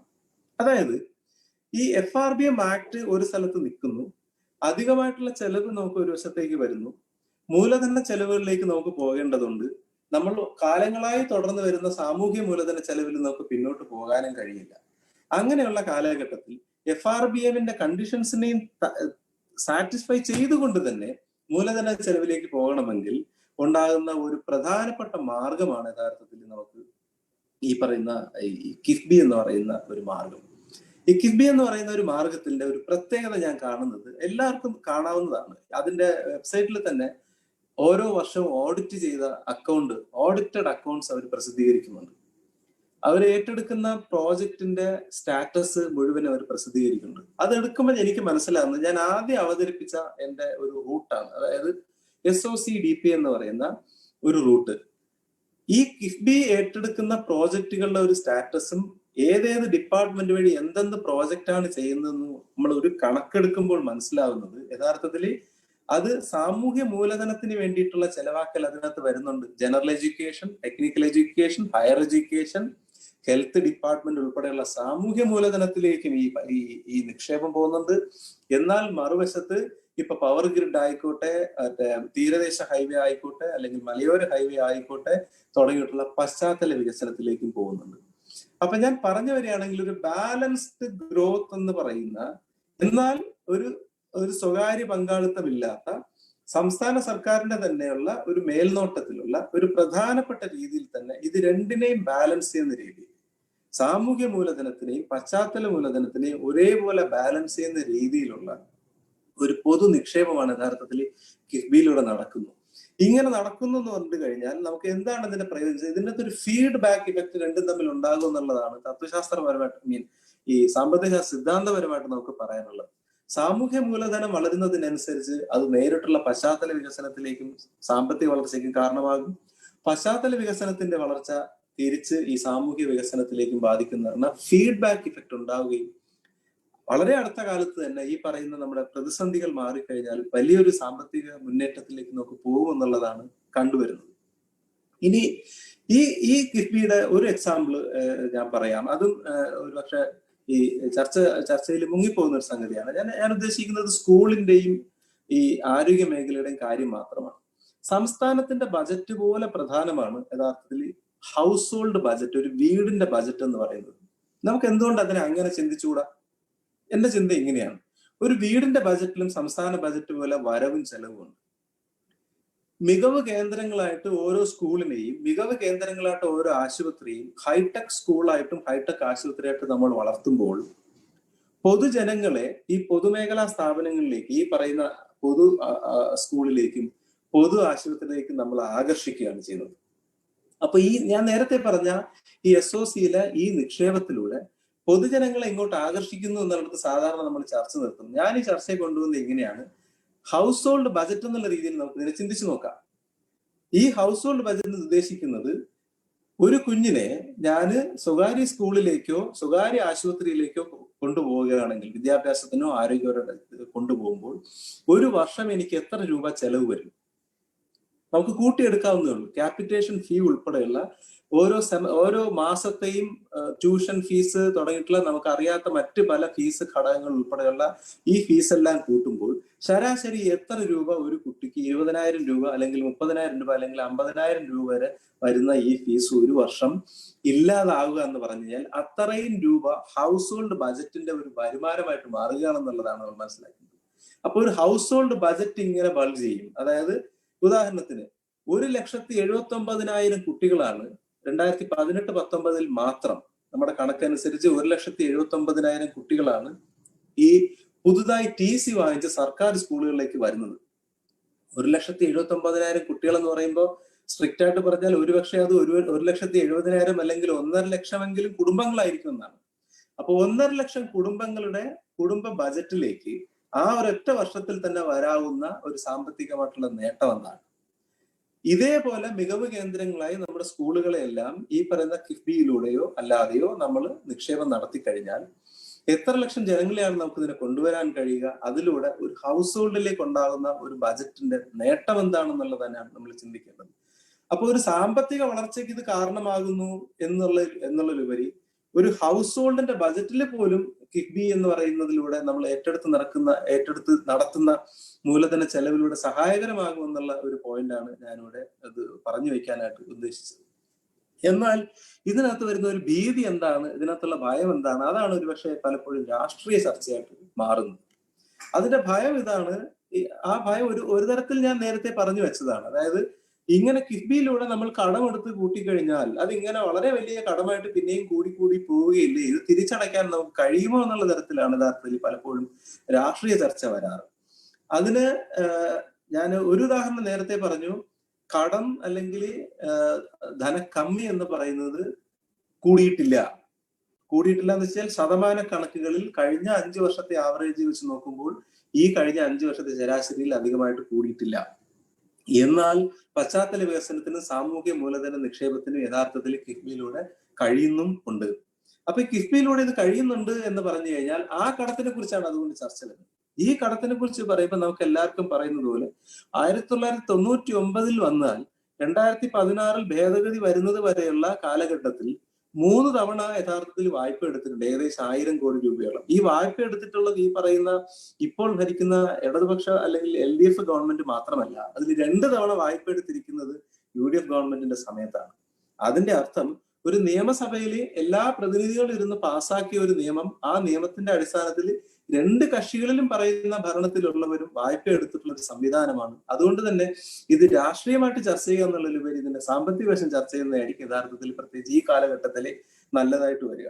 എന്താണ് ഇതിന്റെ സാമ്പത്തിക വശം എന്ന് ചോദിച്ചു കഴിഞ്ഞാൽ, ഒരു ബാലൻസ് ഷീറ്റ് കൃത്യമായിട്ട് കീപ്പ് ചെയ്യുന്ന ഒരു അക്കൗണ്ടിങ് ആയിട്ടാണ് എനിക്ക് കിഫ്ബിയെ കാണാൻ കഴിഞ്ഞിട്ടുള്ളത്. ഉദാഹരണത്തിന് ആദ്യത്തെ വർഷം ഒരു 5,000 കോടി രൂപ, അടുത്ത വർഷം ഒരു 10,000 കോടി രൂപ, അതിന്റെ അടുത്ത വർഷം ഒരു 20,000 കോടി രൂപ, പിന്നെ ഒരു 15,000 കോടി രൂപ, അങ്ങനെ ഘട്ടമായിട്ടാണ് ഒരു 50,000 കോടി രൂപയുടെ കടം വിഭാവനം ചെയ്യുന്നത് കിഫ്ബി. ഒറ്റയടിക്ക് ഒരു 50,000 കോടി രൂപ എടുക്കലല്ല. നമ്മുടെ യഥാർത്ഥ കടം തന്നെ 2.5 ലക്ഷം കോടി രൂപയാണ് ഔട്ട്സ്റ്റാൻഡിങ്. ബജറ്റിൽ നമ്മൾ പെടുത്തുന്ന കടം അതല്ല ഞാൻ ഉദ്ദേശിക്കുന്നത്. ഇത് 50,000 കോടി രൂപ ഘട്ടം ഘട്ടമായിട്ട് എടുക്കുന്നതാണ്. ഇതിന്റെ തിരിച്ചടവുമായിട്ട് ബന്ധപ്പെട്ടാണ് സാധാരണ ചർച്ച വരാറ്. ഇതിന്റെ തിരിച്ചടവിനുള്ള കൃത്യം പ്ലാനാണുള്ളത്. അതിനകത്ത് ഇങ്ങനെ എനിക്ക് ഇത് സ്ക്രീൻ ഷെയർ ചെയ്യാൻ പറ്റും, ഗ്രാഫ് ഇട്ട് തന്നെ നമുക്ക് കാണിച്ചു തരാൻ പറ്റുന്ന ഒരു സാധനം എന്ന് വെച്ച് കഴിഞ്ഞാൽ തിരിച്ചടവിന് കൃത്യമായ കണക്കുകളുണ്ട്. ഒന്ന്, നമുക്ക് ഏകദേശം ഒരു കോർപ്പസ് ഫണ്ടായിട്ട് നമ്മൾ 2,490 കോടി രൂപ യഥാർത്ഥത്തിൽ സ്റ്റേറ്റ് ബജറ്റിൽ നിന്ന് കൊടുത്തു കഴിഞ്ഞതാണ് കോർപ്പസ് ഫണ്ട്. ഇത് കൂടാതെ നമ്മൾ പറഞ്ഞിരിക്കുന്നത് 2 തരം വരുമാനത്തിൽ നിന്നാണ് കിഫ്ബിയിലേക്കുള്ള തിരിച്ചടവിനായിട്ടുള്ള കാശ് ബജറ്റിൽ നിന്ന് പോകുന്നത്. ഒന്ന്, ഓരോ ലിറ്റർ പെട്രോളും ഡീസലും അടിക്കുമ്പോൾ നമ്മൾ ഏർപ്പെടുത്തുന്ന സെസ്, 1 രൂപയുടെ സെസ്, അത് നേരിട്ട് പോകുന്നത് കിഫ്ബിയിലേക്കാണ്, പൊതു ഖജനാവിലേക്ക് പോലുമല്ല, കിഫ്ബിയിലേക്കാണ്. 2, motor vehicle tax. Motor vehicle ടാക്സിന്റെ ആദ്യത്തെ വർഷം 10%, അടുത്ത വർഷം 20%, അടുത്ത വർഷം 30%, അങ്ങനെ 5-ാം വർഷം മോട്ടോർ വെഹിക്കിൾ ടാക്സിന്റെ 50% നമുക്ക് യഥാർത്ഥത്തിൽ പോകുന്നത് ഇങ്ങോട്ടാണ്. ഒരു 10, 12 അല്ലെങ്കിൽ 14% ശരാശരി മോട്ടോർ വെഹിക്കിൾ ടാക്സിന്റെ നികുതിയുടെ വർധനമെങ്കിൽ ഈ വരാൻ പോകുന്ന 2030-31 പറയുന്ന നമ്മൾ തിരിച്ചടവ് കാലഘട്ടത്തിലേക്ക് നമുക്ക് പ്രൊജക്ട് ചെയ്ത് കഴിഞ്ഞാൽ ഏകദേശം 98,000 കോടി രൂപയോളം ഈ പറയുന്ന പെട്രോളിൽ നിന്നും ഈ പറയുന്ന മോട്ടോർ വെഹിക്കിൾ ടാക്സിൽ നിന്നും നമുക്ക് തിരിച്ചു കൊടുക്കാൻ സാധിക്കുന്നതാണ് കിഫ്ബിയിലേക്ക്. എന്നാൽ കിഫ്ബിയിൽ നിന്ന് നമ്മൾ എടുക്കുന്ന വായ്പയ്ക്ക് യഥാർത്ഥത്തിൽ തിരിച്ചു കൊടുക്കേണ്ടി വരിക 89,783 കോടി രൂപ മാത്രമാണ്. അതാണ് ഞാൻ നേരത്തെ പറഞ്ഞ ബാലൻസ് ഷീറ്റ് എന്ന് പറയുന്നത്. ഈ എടുക്കാൻ പോകുന്ന ഓരോ കടത്തിനും കൃത്യമായിട്ട് തിരിച്ചടവിന്റെ ഒരു മാർഗങ്ങളും അതിന്റെ പ്രൊജക്ഷനും കണ്ടുകൊണ്ടാണ് കിഫ്ബി പ്രവർത്തിക്കുന്നത് എന്നുള്ളത് കൊണ്ട് നമുക്ക് കടം എന്ന് പറയുന്ന ഒരു ഒറ്റ ചിന്തയിലേക്ക് ചർച്ച ചുരുക്കി അധികം ഇത് ബേജാറാകേണ്ട കാര്യമില്ല എന്നാണ് പലപ്പോഴും നമുക്ക് തോന്നാറുള്ളത്. അതുകൊണ്ട് തന്നെ കിഫ്ബിയുമായിട്ട് ബന്ധപ്പെട്ട ചർച്ച വരുമ്പോൾ അത് വളരെ വളരെ വെളിച്ചത്തിൽ കൊണ്ടുവന്നുകൊണ്ട് അതിന്റെ ബാലൻസ് ഷീറ്റുകളെല്ലാം കൃത്യമായിട്ട് കാണിച്ചുകൊണ്ട്, പ്രത്യേകിച്ച് ഈ കാലഘട്ടത്തിലെങ്കിൽ നമുക്ക് ചർച്ചയ്ക്ക് വയ്ക്കേണ്ടതാണ്. അതിന്റെ പ്രാധാന്യമാണ് ഞാൻ ഇതുവരെ പറഞ്ഞു വെച്ചത്. അതായത് സാമ്പത്തിക ശാസ്ത്രത്തിന്റെ സിദ്ധാന്തം വെച്ച് നോക്കുമ്പോഴും സോഷ്യൽ ഓവർഹെഡ് ക്യാപിറ്റലും ഡയറക്ട്ലി പ്രൊഡക്റ്റീവ് ആക്ടിവിറ്റീസിലും ഒരേപോലെ നിക്ഷേപം നടത്തുന്നു. രണ്ടാമത്, പ്രായോഗിക തലത്തിൽ നമ്മൾ നോക്കുമ്പോഴും ഈ വരുമാനത്തിലും ചെലവിലും FRB ഉൾപ്പെടെയുള്ള GST ഉൾപ്പെടെയുള്ള പരിമിതികൾ നിൽക്കുന്ന ഒരു കാലഘട്ടത്തിൽ, ഓഖി കൊറോണ പോലത്തെ അധിക ബാധ്യതയുള്ള ഒരു കാലഘട്ടത്തിൽ പോലും മൂലധന ചെലവ് വർദ്ധിക്കേണ്ടതിന്റെ, അത് 2 മൂലധനം, സാമൂഹികവും ഡയറക്ട്ലി പ്രൊഡക്റ്റീവ് മൂലധനം വർദ്ധിക്കേണ്ടതിന്റെ ആവശ്യകത മുന്നിൽ കണ്ടുകൊണ്ട് ഈ പരിമിതികൾ യഥാർത്ഥത്തിൽ നമ്മൾ മറികടന്നുകൊണ്ടാണ് നമ്മൾ ഈ മൂലധനത്തിലേക്ക് പോകുന്നത്. ഇത് നമ്മുടെ ഇപ്പോഴത്തെ പ്രതിസന്ധി മാറിക്കഴിഞ്ഞാൽ കേരളത്തിന് ഒരു പ്രത്യേകതര ഉണർവും ഒരു വളർച്ചയും ഉണ്ടാകുമെന്നാണ് ഞാൻ വിശ്വസിക്കുന്നത്. ഇത്രയും പറഞ്ഞുകൊണ്ട് ഞാൻ ഇത് ചർച്ചയ്ക്ക് വിടുന്നു. പ്രഭാഷണം അവസാനിപ്പിക്കുന്നു. നന്ദി.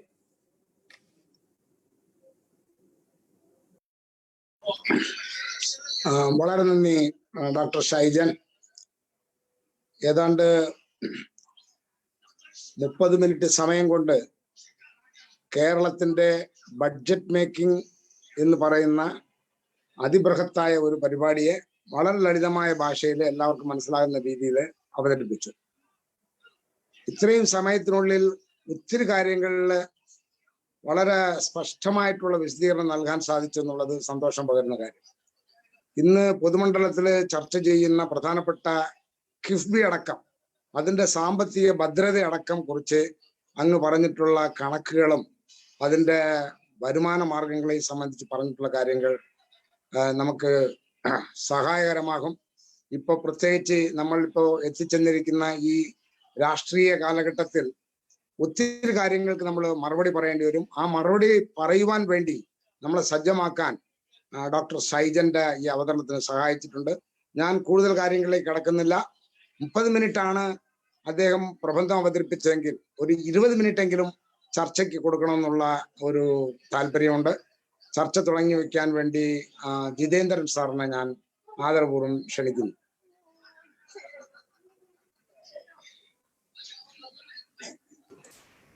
ഇല്ല, ഡോക്ടർ ഷൈജൻ വളരെ ക്ലാരിറ്റിയോടെ ഈ വിഷയം അവതരിപ്പിച്ച് എനിക്ക് അതിനകത്ത്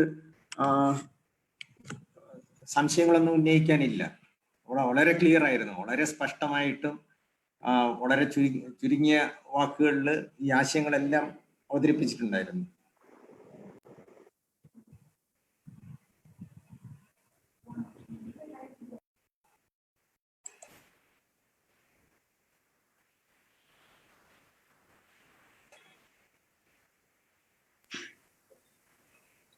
ഇപ്പം ബാലൻ സാറിന് കൂട്ടിച്ചേർക്കാൻ വല്ലതും ഉണ്ടെങ്കിൽ പറയണം. പറയാം. വാസ്തവത്തില് ഞാൻ വലിയ ആശങ്കയിലായിരുന്നു.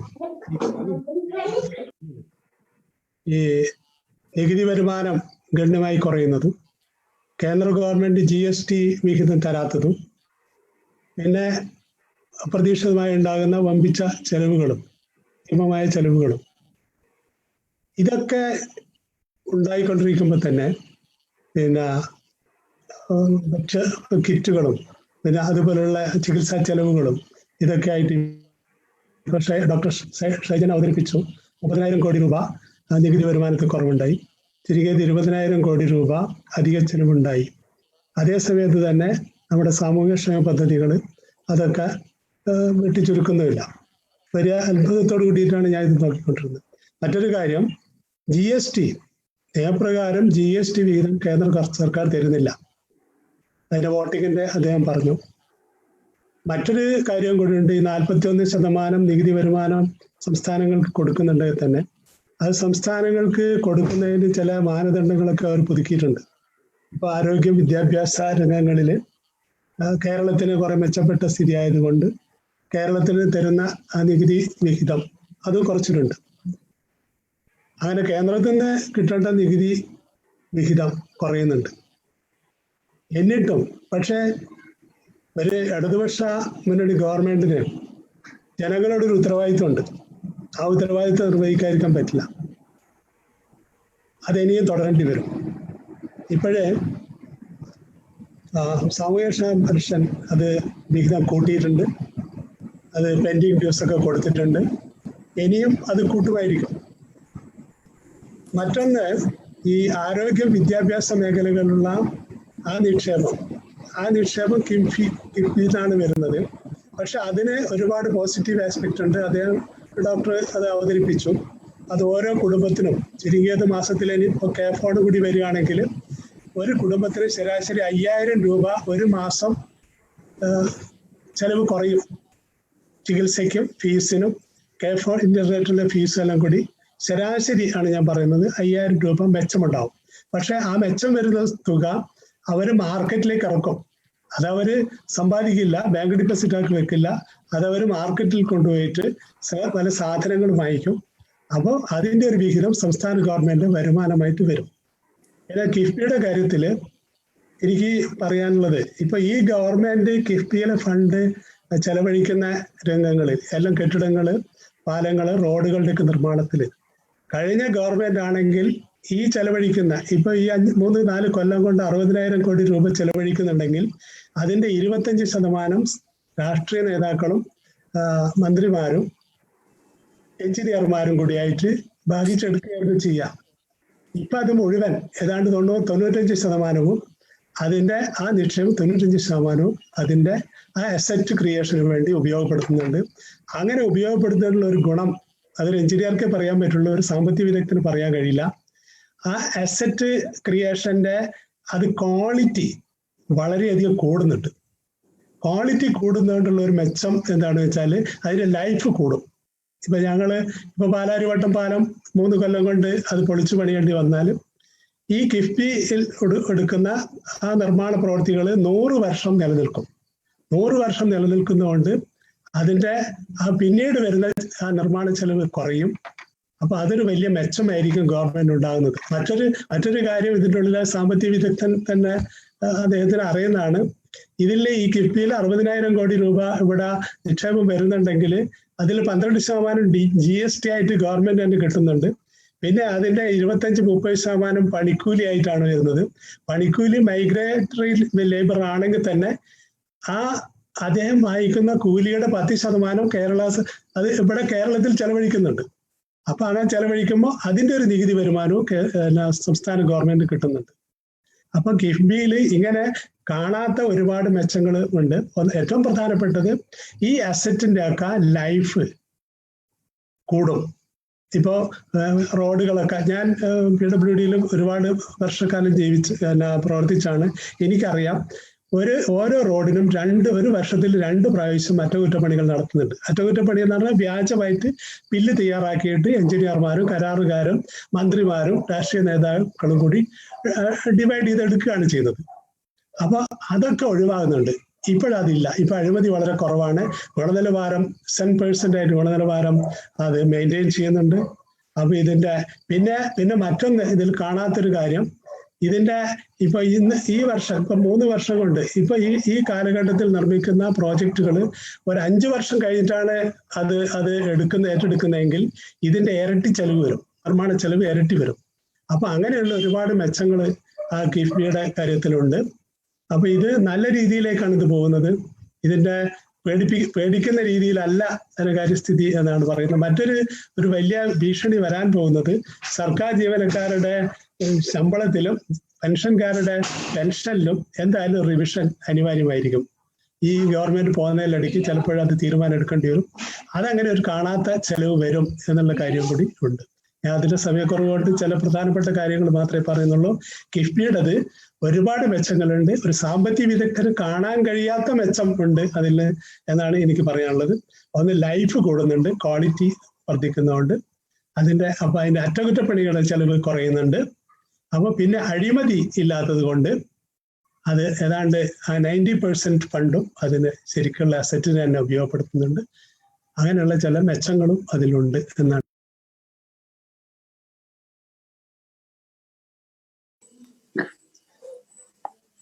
നമ്മുടെ രവീന്ദ്രൻ സാർ ഉണ്ടായിരുന്നു.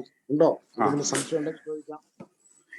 ഈ ഡോക്ടർ ഷൈജലിന്റെ പ്രസന്റേഷൻ വളരെ ഇൻഫോർമേറ്റീവ് ആയിരുന്നു. പ്രത്യേകിച്ച് സാധാരണ ആളുകൾക്ക് ദുർഗ്രഹമായിട്ടുള്ള ഈ സാമ്പത്തിക രംഗം വളരെ ലളിതമായിട്ട് വിശദീകരിക്കുന്ന കാര്യത്തിൽ വളരെ നല്ല ഇതായിരുന്നു എനിക്ക് സൂചിപ്പിക്കാനുള്ളത്. അതിൽ പ്രത്യേകിച്ച് കിഫ്ബി വളരെയേറെ തെറ്റിദ്ധരിക്കപ്പെടുകയും തെറ്റായി സമൂഹത്തിൽ ചർച്ച ചെയ്യപ്പെടാൻ ആഗ്രഹിക്കുകയും ചെയ്യുന്ന ഒരാൾ ആഗ്രഹിക്കുകയും ചെയ്യുന്ന കിഫ്ബിയെ സംബന്ധിച്ച് വളരെ കൃത്യമായ ഒരു വിശദീകരണം ഉണ്ടായി. അതിൽ പ്രധാനമായിട്ട് എനിക്ക് തോന്നിയത് നേരത്തെ PC ബാലകൃഷ്ണൻ സൂചിപ്പിച്ച പോലെ കിഫ്ബി ഏറ്റെടുക്കുന്ന പശ്ചാത്തല മേഖലാ പ്രവർത്തനത്തിന്റെ നേട്ടം ഉണ്ടാകുന്നത് കേരളത്തിലെ കുടുംബ ബഡ്ജറ്റുകളാണ്. വലിയ നേട്ടം ഉണ്ടാകുന്നു. അപ്പൊ ആ വലിയ നേട്ടം ഉണ്ടാകുന്നത് കുടുംബ ബഡ്ജറ്റിലാണ്. പ്രത്യേകിച്ചും അതിൽ എടുത്തു പറയേണ്ടത് ഒരു മിഡിൽ ക്ലാസ്സിലോ അല്ലെങ്കിൽ അപ്പർ മിഡിൽ ക്ലാസ്സിലോ വരുന്ന ആളുകളിലേക്കാണ് കാര്യമായിട്ടും അവരുടെ കുടുംബ ബഡ്ജറ്റിലാണ് പ്രത്യേകിച്ചും വലിയ നേട്ടം ഉണ്ടാക്കാനും പോകുന്നത്. അത് പക്ഷേ ചർച്ച ചെയ്യപ്പെടാത്ത ശ്രദ്ധിക്കപ്പെടാത്തൊരു വളരെ പ്രധാനപ്പെട്ട ഒരു പോയിന്റാണ്.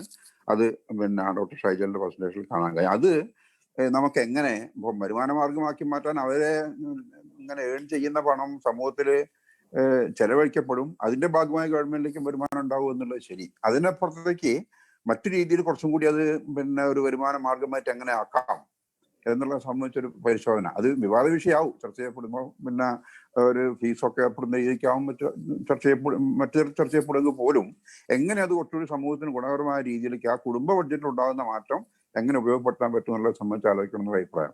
പ്രത്യേകിച്ച് കേരളത്തിനെ പറ്റി പറയാറുള്ളത്, കേരളത്തിൽ ജനങ്ങൾ സമ്പന്നരാണ്, പക്ഷെ ഗവൺമെന്റ് ദരിദ്രമാണ് എന്നാണല്ലോ പൊതുവെ പറയാറ്. ആ ഒരു തലത്തിൽ ഈ വരുന്ന വലിയ മാറ്റം സാധാരണ ആൾക്കാർ ശ്രദ്ധയപ്പെടാത്തൊരു പോയിന്റാണ് ഡോക്ടർ ഷൈജൽ പറഞ്ഞത്.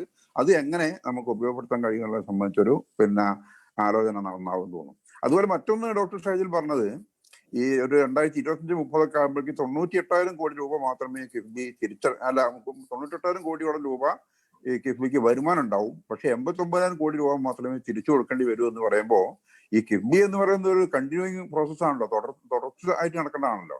അപ്പൊ ഈ വർഷം തന്നെ 60,000 കോടിയോളം രൂപയുടെ നിർമ്മാണ പ്രവർത്തനങ്ങൾ ഇപ്പം കിഫ്ബി ഏറ്റെടുക്കുക, അതിന്റെ പ്രോജക്റ്റുകളൊക്കെ അതിന്റെ നടത്തിപ്പിന്റെ വിവിധ ഘട്ടങ്ങളിലാണ്. അപ്പോ ഈ 2030 വരെ വരുമ്പോ ഇതിന്റെ ചെലവിന്റെ വർധനവ് ഡോക്ടർ ഷൈജൽ കണക്കിലെടുത്തിട്ടുണ്ടോ? കാരണം ഈ 60,000 കോടി ഈ വർഷം തന്നെ എടുക്കുമ്പോൾ അതിന്റെ പലിശ അടക്കം വരുന്ന സംഖ്യ മാത്രമായിരിക്കും ഒരുപക്ഷെ 89,000 കോടി എന്ന് പറഞ്ഞിട്ടുണ്ടാവുക. വരാൻ പോകുന്ന ചെലവുകളും കൂടി കണക്കാക്കുമ്പോൾ ചിലപ്പോൾ അത് വർദ്ധിക്കാൻ സാധ്യത ഉണ്ടാവും എന്നുള്ളതാണ്. പക്ഷെ അങ്ങനെയാണെങ്കിൽ പോലും കിഫ്ബി ഇതുവരെ പല ആൾക്കാരും ധരിച്ചത് വരാൻ പോകുന്ന ഗവൺമെന്റ് വേറുണ്ടാകുന്ന തോതിൽ ഇങ്ങനെ വായ്പ വാങ്ങിക്കൂട്ടുന്ന ഏർപ്പാടാണ് എന്നുള്ളതിന് കൃത്യമായ വിശദീകരണം കൊടുക്കാനും അതങ്ങനെയല്ല, കൃത്യമായി തിരിച്ചടയ്ക്കാനുള്ള സംവിധാനം കണ്ടുകൊണ്ടാണ് എന്നുള്ളതും വളരെ ഇൻഫോർമേറ്റീവായ സംഗതിയാണ്. പൊതുവിൽ ദുർഗ്രഹമായിട്ടുള്ള സാമ്പത്തിക വിഷയം സംബന്ധിച്ച് ലളിതമായി വിശദീകരിക്കാൻ ഡോക്ടർ ഷൈജലിന് കഴിഞ്ഞു എന്നുള്ള എന്റെ അഭിപ്രായത്തോടു കൂടി ഞാൻ നിർത്തുകയാണ്.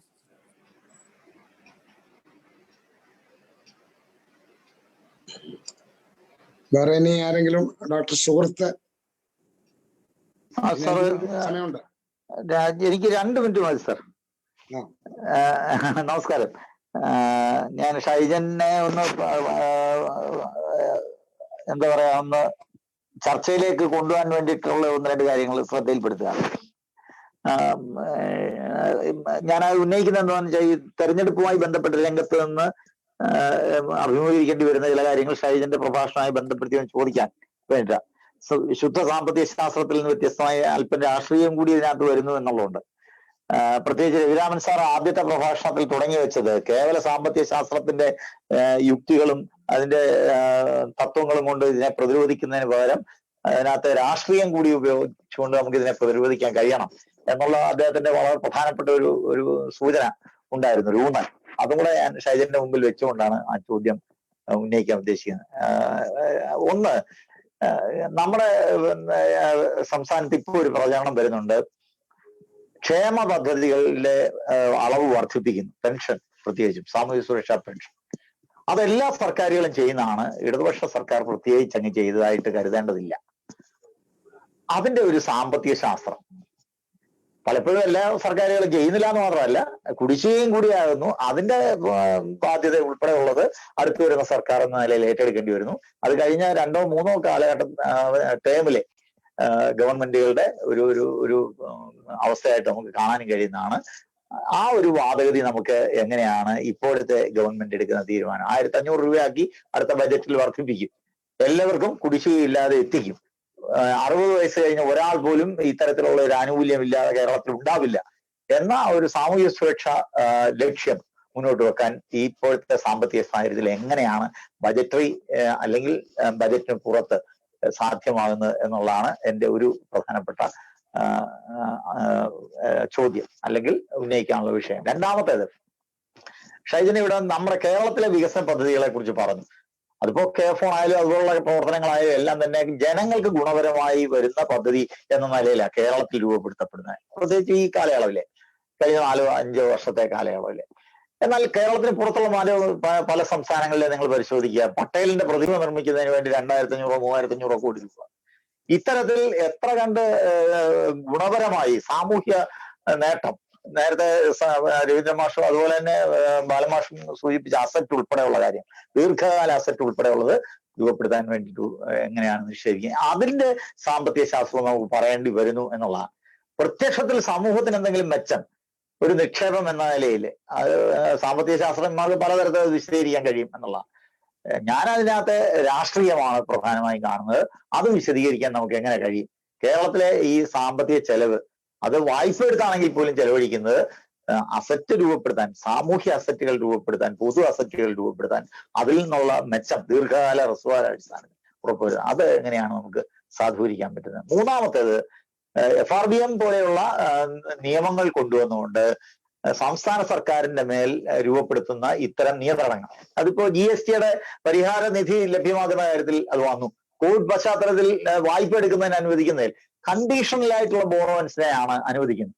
എങ്ങനെയാണ് ഫെഡറൽ ഘടനയിൽ പ്രവർത്തിക്കുന്ന ഒരു ദേശീയ ഗവൺമെന്റിന് അതേ ഫെഡറൽ ഘടന സംവിധാനത്തിൽ പ്രവർത്തിക്കുന്ന ഒരു സംസ്ഥാന ഗവൺമെന്റിന്റെ മേൽ ഇത്തരത്തിലുള്ള ഇമ്പോസിഷൻസ് കൊണ്ടുവരുന്നത്? അത് ഭരണഘടനാപരമായി എങ്ങനെയാണ് നമുക്ക് പ്രതിരോധിക്കാൻ കഴിയുന്നത്? ഈ 3 കാര്യങ്ങൾ ഷൈജന്റെ മുമ്പിൽ ഒരു സമർപ്പണം എന്ന നിലയിൽ വെക്കുകയാണ്, പരിശോധിക്കുന്നത് അഭ്യർത്ഥിക്കും. വേറെ ഇനി ആർക്കെങ്കിലും എന്തെങ്കിലും കൂട്ടിച്ചേർക്കാനുണ്ടോ?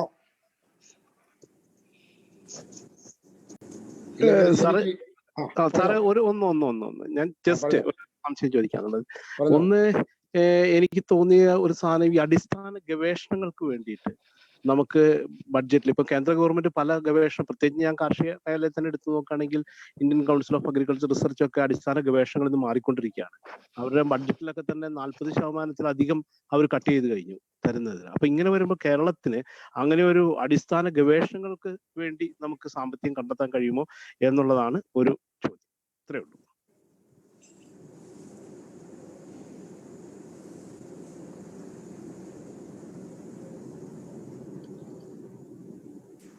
ഒരു കാര്യം കൂട്ടിച്ചേർക്കട്ടെ, ഒരു കാര്യം ഒന്ന് കൂട്ടിച്ചേർക്കട്ടെ.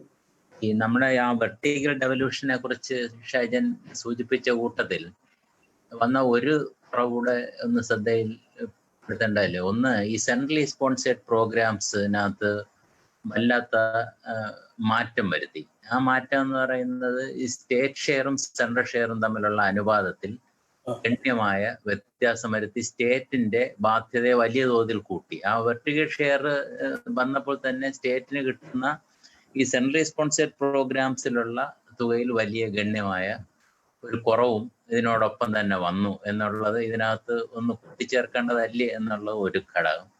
രണ്ട്, ഈ GSTയുടെ കാര്യം സൂചിപ്പിച്ചപ്പോൾ തന്നെ GST ഫലത്തിൽ നമ്മുടെ സംസ്ഥാനത്തിന്റെ റിസോഴ്സസ് തട്ടിയെടുക്കുകയും കൂടെ ചെയ്തില്ലേ ഇവർ. കോർപ്പറേറ്റ്സിലേക്ക് വലിയ തോതിൽ ട്രാൻസ്ഫർ ചെയ്യപ്പെടുന്ന ഒരു നടപടിയിലേക്ക് ഈ സാധാരണഗതിയിൽ സംസ്ഥാനത്ത് ലഭിച്ചുകൊണ്ടിരുന്ന നികുതിയെ ഗണ്യമായി കുറയ്ക്കുകയും ചെയ്യുന്ന ഒരു പ്രവണതയും കൂടെ അതിനകത്ത് രൂപപ്പെട്ടു വന്നിരിക്കുന്നു. ഇപ്പൊ ഏറ്റവും ഒടുവിൽ ഈ കോവിഡ് പശ്ചാത്തലത്തിൽ പോലും സംസ്ഥാന റവന്യൂവിനെ ദോഷകരമായി ബാധിക്കുന്ന രൂപത്തിൽ GSTയുടെ ഈ ടാക്സ് ലാബുകളിൽ വ്യത്യാസം വരുത്തി, ഒരു കൺസൾട്ടേഷനും ഇല്ലാതെ. അതും കൂടെ നോക്കുമ്പോൾ വലിയ ഒരു മാരകമായ ഒരു പ്രഹരം സംസ്ഥാനങ്ങൾ വരുന്നൊരു സാഹചര്യവും കൂടെ ഇതിനകത്തൂടെ പരാമർശിച്ച് പോകേണ്ടതല്ലേ എന്നുള്ളതാണ് ഒന്ന് സൂചിപ്പിക്കുക. ഡോക്ടർ ഷൈജൻ ചർച്ചകൾക്കൊക്കെ മറുപടി പറയുന്നതിന് മുമ്പായിട്ട് എനിക്ക് ഒരു കാര്യം ചോദിക്കാനുണ്ട്, ഒരു നിർദ്ദേശം. അങ്ങ് ഈ സ്റ്റേറ്റിന്റെ ബഡ്ജറ്റും ഹൗസ് ഹോൾഡ് ബഡ്ജറ്റും ഉള്ള പാരസ്പര്യത ഇന്ന് വളരെ വളരെ സ്പഷ്ടമായിട്ട് തുറന്നു കാണിച്ചു. എനിക്കുള്ള ഒരു നിർദ്ദേശം, ഇതിന്റെ ഇടയിലുള്ള നമ്മുടെ ത്രിതല പഞ്ചായത്തുകൾ, പ്രാദേശിക സർക്കാരുകൾ, ഈ പ്രാദേശിക സർക്കാരുകളുടെ ബഡ്ജറ്റ് എങ്ങനെയാണ് നമുക്ക് സമ്പുഷ്ടമാക്കാൻ സാധിക്കുക? അവരുടെ വരുമാന സ്രോതസ്സുകള് ഇപ്പൊ നമുക്ക് സ്റ്റേറ്റില് കിഫ്ബിയിൽ ഇരുന്ന് വായ്പ എടുക്കുന്നത് പോലെ ത്രിതല പഞ്ചായത്തുകൾക്ക് അങ്ങനെ ഒരു ഫൈനാൻഷ്യൽ റിസോഴ്സ് നമുക്ക് ചിന്തിക്കാൻ പറ്റും. അങ്ങനെ വരുമ്പോൾ സ്റ്റേറ്റിന്റെ ബഡ്ജറ്റ്, തദ്ദേശ ഭരണ സ്ഥാപനങ്ങളുടെ ബഡ്ജറ്റ്, ഹൗസ് ഹോൾഡ് ബഡ്ജറ്റ് എന്നുള്ള രീതിയിൽ നല്ല ഒരു ലിങ്കേജ് ഉണ്ടാകും, എല്ലാവരെയും സഹായിക്കുമെന്നാണ് തോന്നുന്നു. ഇനിയിപ്പം ഡോക്ടർ ഷൈജന് മറുപടി പറയാം ഈ ഉന്നയിച്ചിട്ടുള്ള സംശയങ്ങൾക്ക് മറുപടിയായിട്ട്. ഡോക്ടർ ഷൈജൻ. ഇത് ഒരു നല്ല ചർച്ചയാണ്. ഇത് ഇവിടെ അവതരിപ്പിച്ച വിഷയങ്ങളിൽ ഞാൻ മാത്രമല്ല, എനിക്ക് തോന്നുന്നു എല്ലാവരും ചർച്ചയിൽ പങ്കെടുക്കാം. എല്ലാത്തിനും എനിക്ക് മറുപടി പറയാൻ കഴിയുമെന്ന് തോന്നുന്നില്ല. പലതും എനിക്ക് ചിന്തിക്കാനുള്ളതാണ്, പലതും നമ്മൾ തമ്മിൽ തന്നെ ചർച്ച ചെയ്യേണ്ടതാണ്. അപ്പൊ ഈ ത്രിതല പഞ്ചായത്തുകളുടെ കാര്യം തൽക്കാലം ഞാൻ ചർച്ചയ്ക്ക് എടുക്കുന്നില്ല. ഒരുപക്ഷെ ഇന്നലെ അതിന്റെ കാര്യം ചർച്ച ചെയ്തിട്ടുണ്ടാവും. നമ്മളെപ്പോഴും അതിന്റെ ഞാൻ എന്താ അങ്ങനെ പറയാൻ കാരണം വെച്ചാൽ, നമ്മളെപ്പോഴും ഒരു ഫെഡറൽ സംവിധാനത്തിൽ സംസാരിക്കുമ്പോൾ എങ്ങനെയാണ് കേന്ദ്ര ഗവൺമെന്റ് സംസ്ഥാന സർക്കാരുകൾക്ക് മേൽ ഒരു നിയന്ത്രണം കൊണ്ടുവരുന്നത് എന്നുള്ളത് നമ്മൾ നോക്കിക്കണ്ടുകൊണ്ട് അതിന്റെ വിമർശനങ്ങൾ മുന്നോട്ട് വെക്കാറുണ്ട്. സത്യം പറഞ്ഞാൽ ഏകദേശം അതുപോലത്തെ അല്ലെങ്കിലും ചില വിമർശനങ്ങൾ അത്തരത്തിൽ ഒരു വെർട്ടിക്കൽ തലത്തിൽ പഞ്ചായത്തിന്റെ തലത്തിലും ചിന്തിക്കുമ്പോൾ സംസ്ഥാന സർക്കാരിനെ കുറിച്ച് വേണമെങ്കിൽ പറയാവുന്നതാണ്. അതായത് ഇൻസ്റ്റിറ്റ്യൂഷണലൈസ് ചെയ്യുന്ന കാര്യത്തിൽ, ഈ ലോക്കൽ ഗവൺമെന്റ്സിനെയൊക്കെ ഇൻസ്റ്റിറ്റ്യൂഷണലൈസ് ചെയ്യുന്ന കാര്യത്തിൽ എത്രത്തോളം നമുക്ക് മുന്നോട്ട് പോയി, യഥാർത്ഥത്തിലുള്ള ആശ്രയം എന്നുള്ള തരത്തിലേക്ക് നമ്മുടെ പഞ്ചായത്തിൽ എത്രത്തോളം മുന്നോട്ട് പോയി എന്നുള്ള ഒരു ചർച്ചയിലേക്കാണ് യഥാർത്ഥത്തിൽ അത് നയിക്കുന്നത്. ആസ്തി വികസനം എന്ന് പറയുന്ന സംഗതികളിൽ പോലും ഇപ്പോ ഈ ഡാറ്റ അല്ലെ, കണക്കുകൾ പോലും കൃത്യമായിട്ടില്ല എന്ന് പറയുന്ന പരാതികൾ പോലും ഉണ്ട്. അപ്പൊ അതുകൊണ്ട് പക്ഷെ ഈ ഭാസ്കരൻ മാഷ് പറഞ്ഞ ഒരു ലിങ്ക് വളരെ പ്രധാനമായിട്ട് നമ്മൾ ശ്രദ്ധിക്കേണ്ടതാണ്. സംസ്ഥാന ബജറ്റ്, ലോക്കൽ ഗവൺമെന്റ് ബജറ്റ്, പിന്നെ ഈ പറയുന്ന ഈ ഹൗസ് ഹോൾഡ് ബജറ്റ് എന്ന് പറയുന്ന ഒരു മൂന്ന് തമ്മിലുള്ള ഒരു ബന്ധം നമുക്ക് യഥാർത്ഥത്തിൽ ബന്ധിപ്പിച്ച് പഠിക്കേണ്ടത് തന്നെയാണ്. ശിവകുമാർ സാർ പറഞ്ഞ കാര്യത്തിൽ ഞാൻ അത് വിട്ടുപോയതാണ്, ഞാൻ യോജിക്കുന്നു. അതും കൂടെ പറഞ്ഞു പോകേണ്ടതായിരുന്നു. ഒന്ന്, GST വന്നതിന് ശേഷം ഒരു തരത്തിലുള്ള കവർന്നെടുക്കൽ ഇതിനകത്തുണ്ട്. കവർന്നെടുക്കൽ വരുന്നത് പ്രധാനമായിട്ടും GSTയുടെ കോമ്പൻസേഷൻ നമുക്ക് തരുന്നില്ല എന്നുള്ളത് മാത്രമല്ല, കവർന്നെടുക്കുന്നതിൽ പ്രധാനമായിട്ട് വരുന്ന ഒരു സാധനം ഈ IGST എന്ന് പറയുന്ന ഒരു ഘടകമാണ്. ഞാനത് എന്റെ എല്ലാ സംഭാഷണത്തിലും ഞാൻ ഊന്നി പറയുന്ന ഒരു സംഗതിയാണ്. ഈ IGST എന്ന് പറയുന്ന സാധനത്തിൽ ഒരുപക്ഷെ ഭരണഘടനാപരമായി തന്നെ നമുക്ക് ഇടപെടേണ്ട ഒരു സാധ്യതയാണ്. IGST എന്ന് പറയുമ്പോൾ ഇന്റഗ്രേറ്റഡ് ഗുഡ്സ് ആൻഡ് സർവീസസ് എന്ന് പറയുന്നത് മറ്റ് സംസ്ഥാനങ്ങളിൽ നിന്നും വരുന്ന സാധനങ്ങൾ കേരളത്തിൽ നമ്മൾ പൈസ കൊടുത്ത് വാങ്ങുകയാണെങ്കിൽ അതിന്റെ നികുതി പകുതി സംസ്ഥാനത്തിനും പകുതി കേന്ദ്രത്തിനുമാണെന്നെങ്കിൽ പോലും ആ സംസ്ഥാനത്തിന്റെ പകുതി പോലും ആദ്യം പോകുന്നത് കേന്ദ്ര അക്കൗണ്ടിലേക്കാണെന്നുള്ളതാണ് രസകരം. എന്നിട്ട് ഒരു 60 ദിവസത്തിനുള്ളിൽ കണക്കാക്കിയിട്ട് മൊത്തം പിന്നെ സംസ്ഥാനത്തിലേക്ക് തിരിച്ച് വരികയാണ്. അത് ഇങ്ങനെയാണ് സാധാരണ ഉദാഹരണമായിട്ട് പറയുന്നത് എങ്ങനെയാണ്, ഓണം വരുമ്പോഴോ ക്രിസ്മസ് വരുമ്പോഴോ അല്ലെങ്കിൽ നമ്മൾ കൂടുതൽ ഇങ്ങനെ ഉപഭോഗം കൂടുന്ന സമയത്തൊക്കെ മറ്റ് സംസ്ഥാനത്തു നിന്നായിരിക്കും കൂടുതൽ സാധനങ്ങൾ വരുന്നതെങ്കിൽ നമ്മൾ കോടിക്കണക്കിന് രൂപ മലയാളികൾ അതിനുവേണ്ടി ചെലവാക്കുകയാണെങ്കിൽ അതിന്റെ പകുതി നികുതി കേരളത്തിന് കിട്ടുന്നതിന് പകരം ആദ്യം ഈ ഒരു യു ടേൺ അടിച്ചു വരുമ്പോൾ സെൻട്രൽ ഗവൺമെന്റിന്റെ IGST അക്കൗണ്ടിലേക്ക് പോയിട്ടാണ് ഒരു കുറെ നാൾ കഴിഞ്ഞിട്ട് അത് തിരിച്ചു വരുന്നത്. അതുപോലും കൃത്യമായിട്ട് കിട്ടുന്നില്ല എന്നുള്ളതാണ് ഈ കവർന്നെടുക്കലിന്റെ മറ്റൊരു ഉദാഹരണമായിട്ട് ശിവകുമാർ സാർ പറഞ്ഞതിനോട് സൂചിപ്പിക്കാനുള്ളത്. മറ്റത് വെർട്ടിക്കൽ ഷെയർ ഞാൻ പറഞ്ഞപ്പോ ആ വെർട്ടിക്കൽ ഷെയറിലെ അതിൽ CSS പെടില്ല. CSS പെടാത്ത കാര്യം മാത്രമാണ് ഞാൻ പറഞ്ഞത്. CSS അതിലും ഉപരിയുള്ള സംഗതിയാണ്.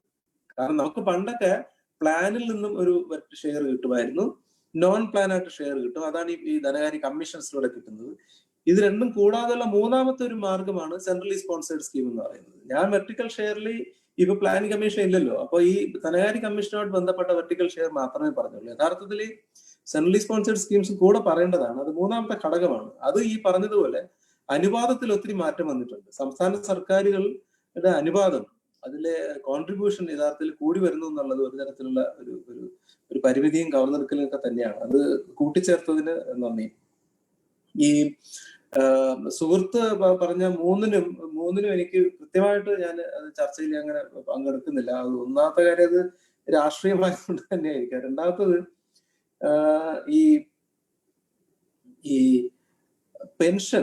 പെൻഷന്റെ കാര്യത്തിൽ മാത്രമല്ല, ഏകദേശം 67% നമുക്ക് ചെലവിന്റെ ഘടനയിൽ മാറ്റം വന്നത് നമ്മൾ സബ്സിഡിയും കൂടെ ഉണ്ടെന്നുള്ളത് ഓർക്കുക. കേരളം ഇത് ചില സമയം നമുക്ക് അതിശയിച്ചു പോകും. അതായത് ഈ പറയുന്ന സാമ്പത്തിക ഞെരുക്കങ്ങൾക്കുള്ളിലും നമ്മൾ പെൻഷൻ തുക കൂട്ടുകയും 7 മാസത്തെ പെൻഷൻ ഒരുമിച്ച് കൊടുക്കുകയും ചെയ്തത് മാത്രമല്ല, സബ്സിഡി തുകയും വർദ്ധിച്ചു എന്നുള്ളതാണ്. ഇപ്പൊ അടുത്ത കാലത്ത് ഈ കഴിഞ്ഞ മാസങ്ങളിൽ ഇറങ്ങിയ ഗുലാത്തി ഇൻസ്റ്റിറ്റ്യൂട്ടിന്റെ ഒരു ജേണലുണ്ട്, ഒരു പുസ്തകമുണ്ട്, കേരള ഇക്കോണമി എന്ന് പറഞ്ഞിട്ട്. അതിനകത്ത് ഡോക്ടർ അനിതകുമാരിയുടെ ഒരു ലേഖനം, അതിനകത്ത് അവർ പറയുന്നത് എല്ലാ സംസ്ഥാനങ്ങളിലും ചെലവ് ഘടനയിൽ മാറ്റം വന്നു. കോവിഡ് കാലത്ത് ചെലവ് ഘടനയിൽ മാറ്റം വന്നതിൽ കേരളത്തിന്റെ വ്യത്യാസം എന്ന് പറയുന്നത്, കേരളം ഇപ്പോഴും സബ്സിഡി ഇനത്തിൽ വളരെയധികം മുന്നിൽ തന്നെയാണ് നിൽക്കുന്നത് എന്നുള്ളതാണ് അതിന്റെ ഒരു പ്രത്യേകതയായിട്ട് കാണുന്നത്.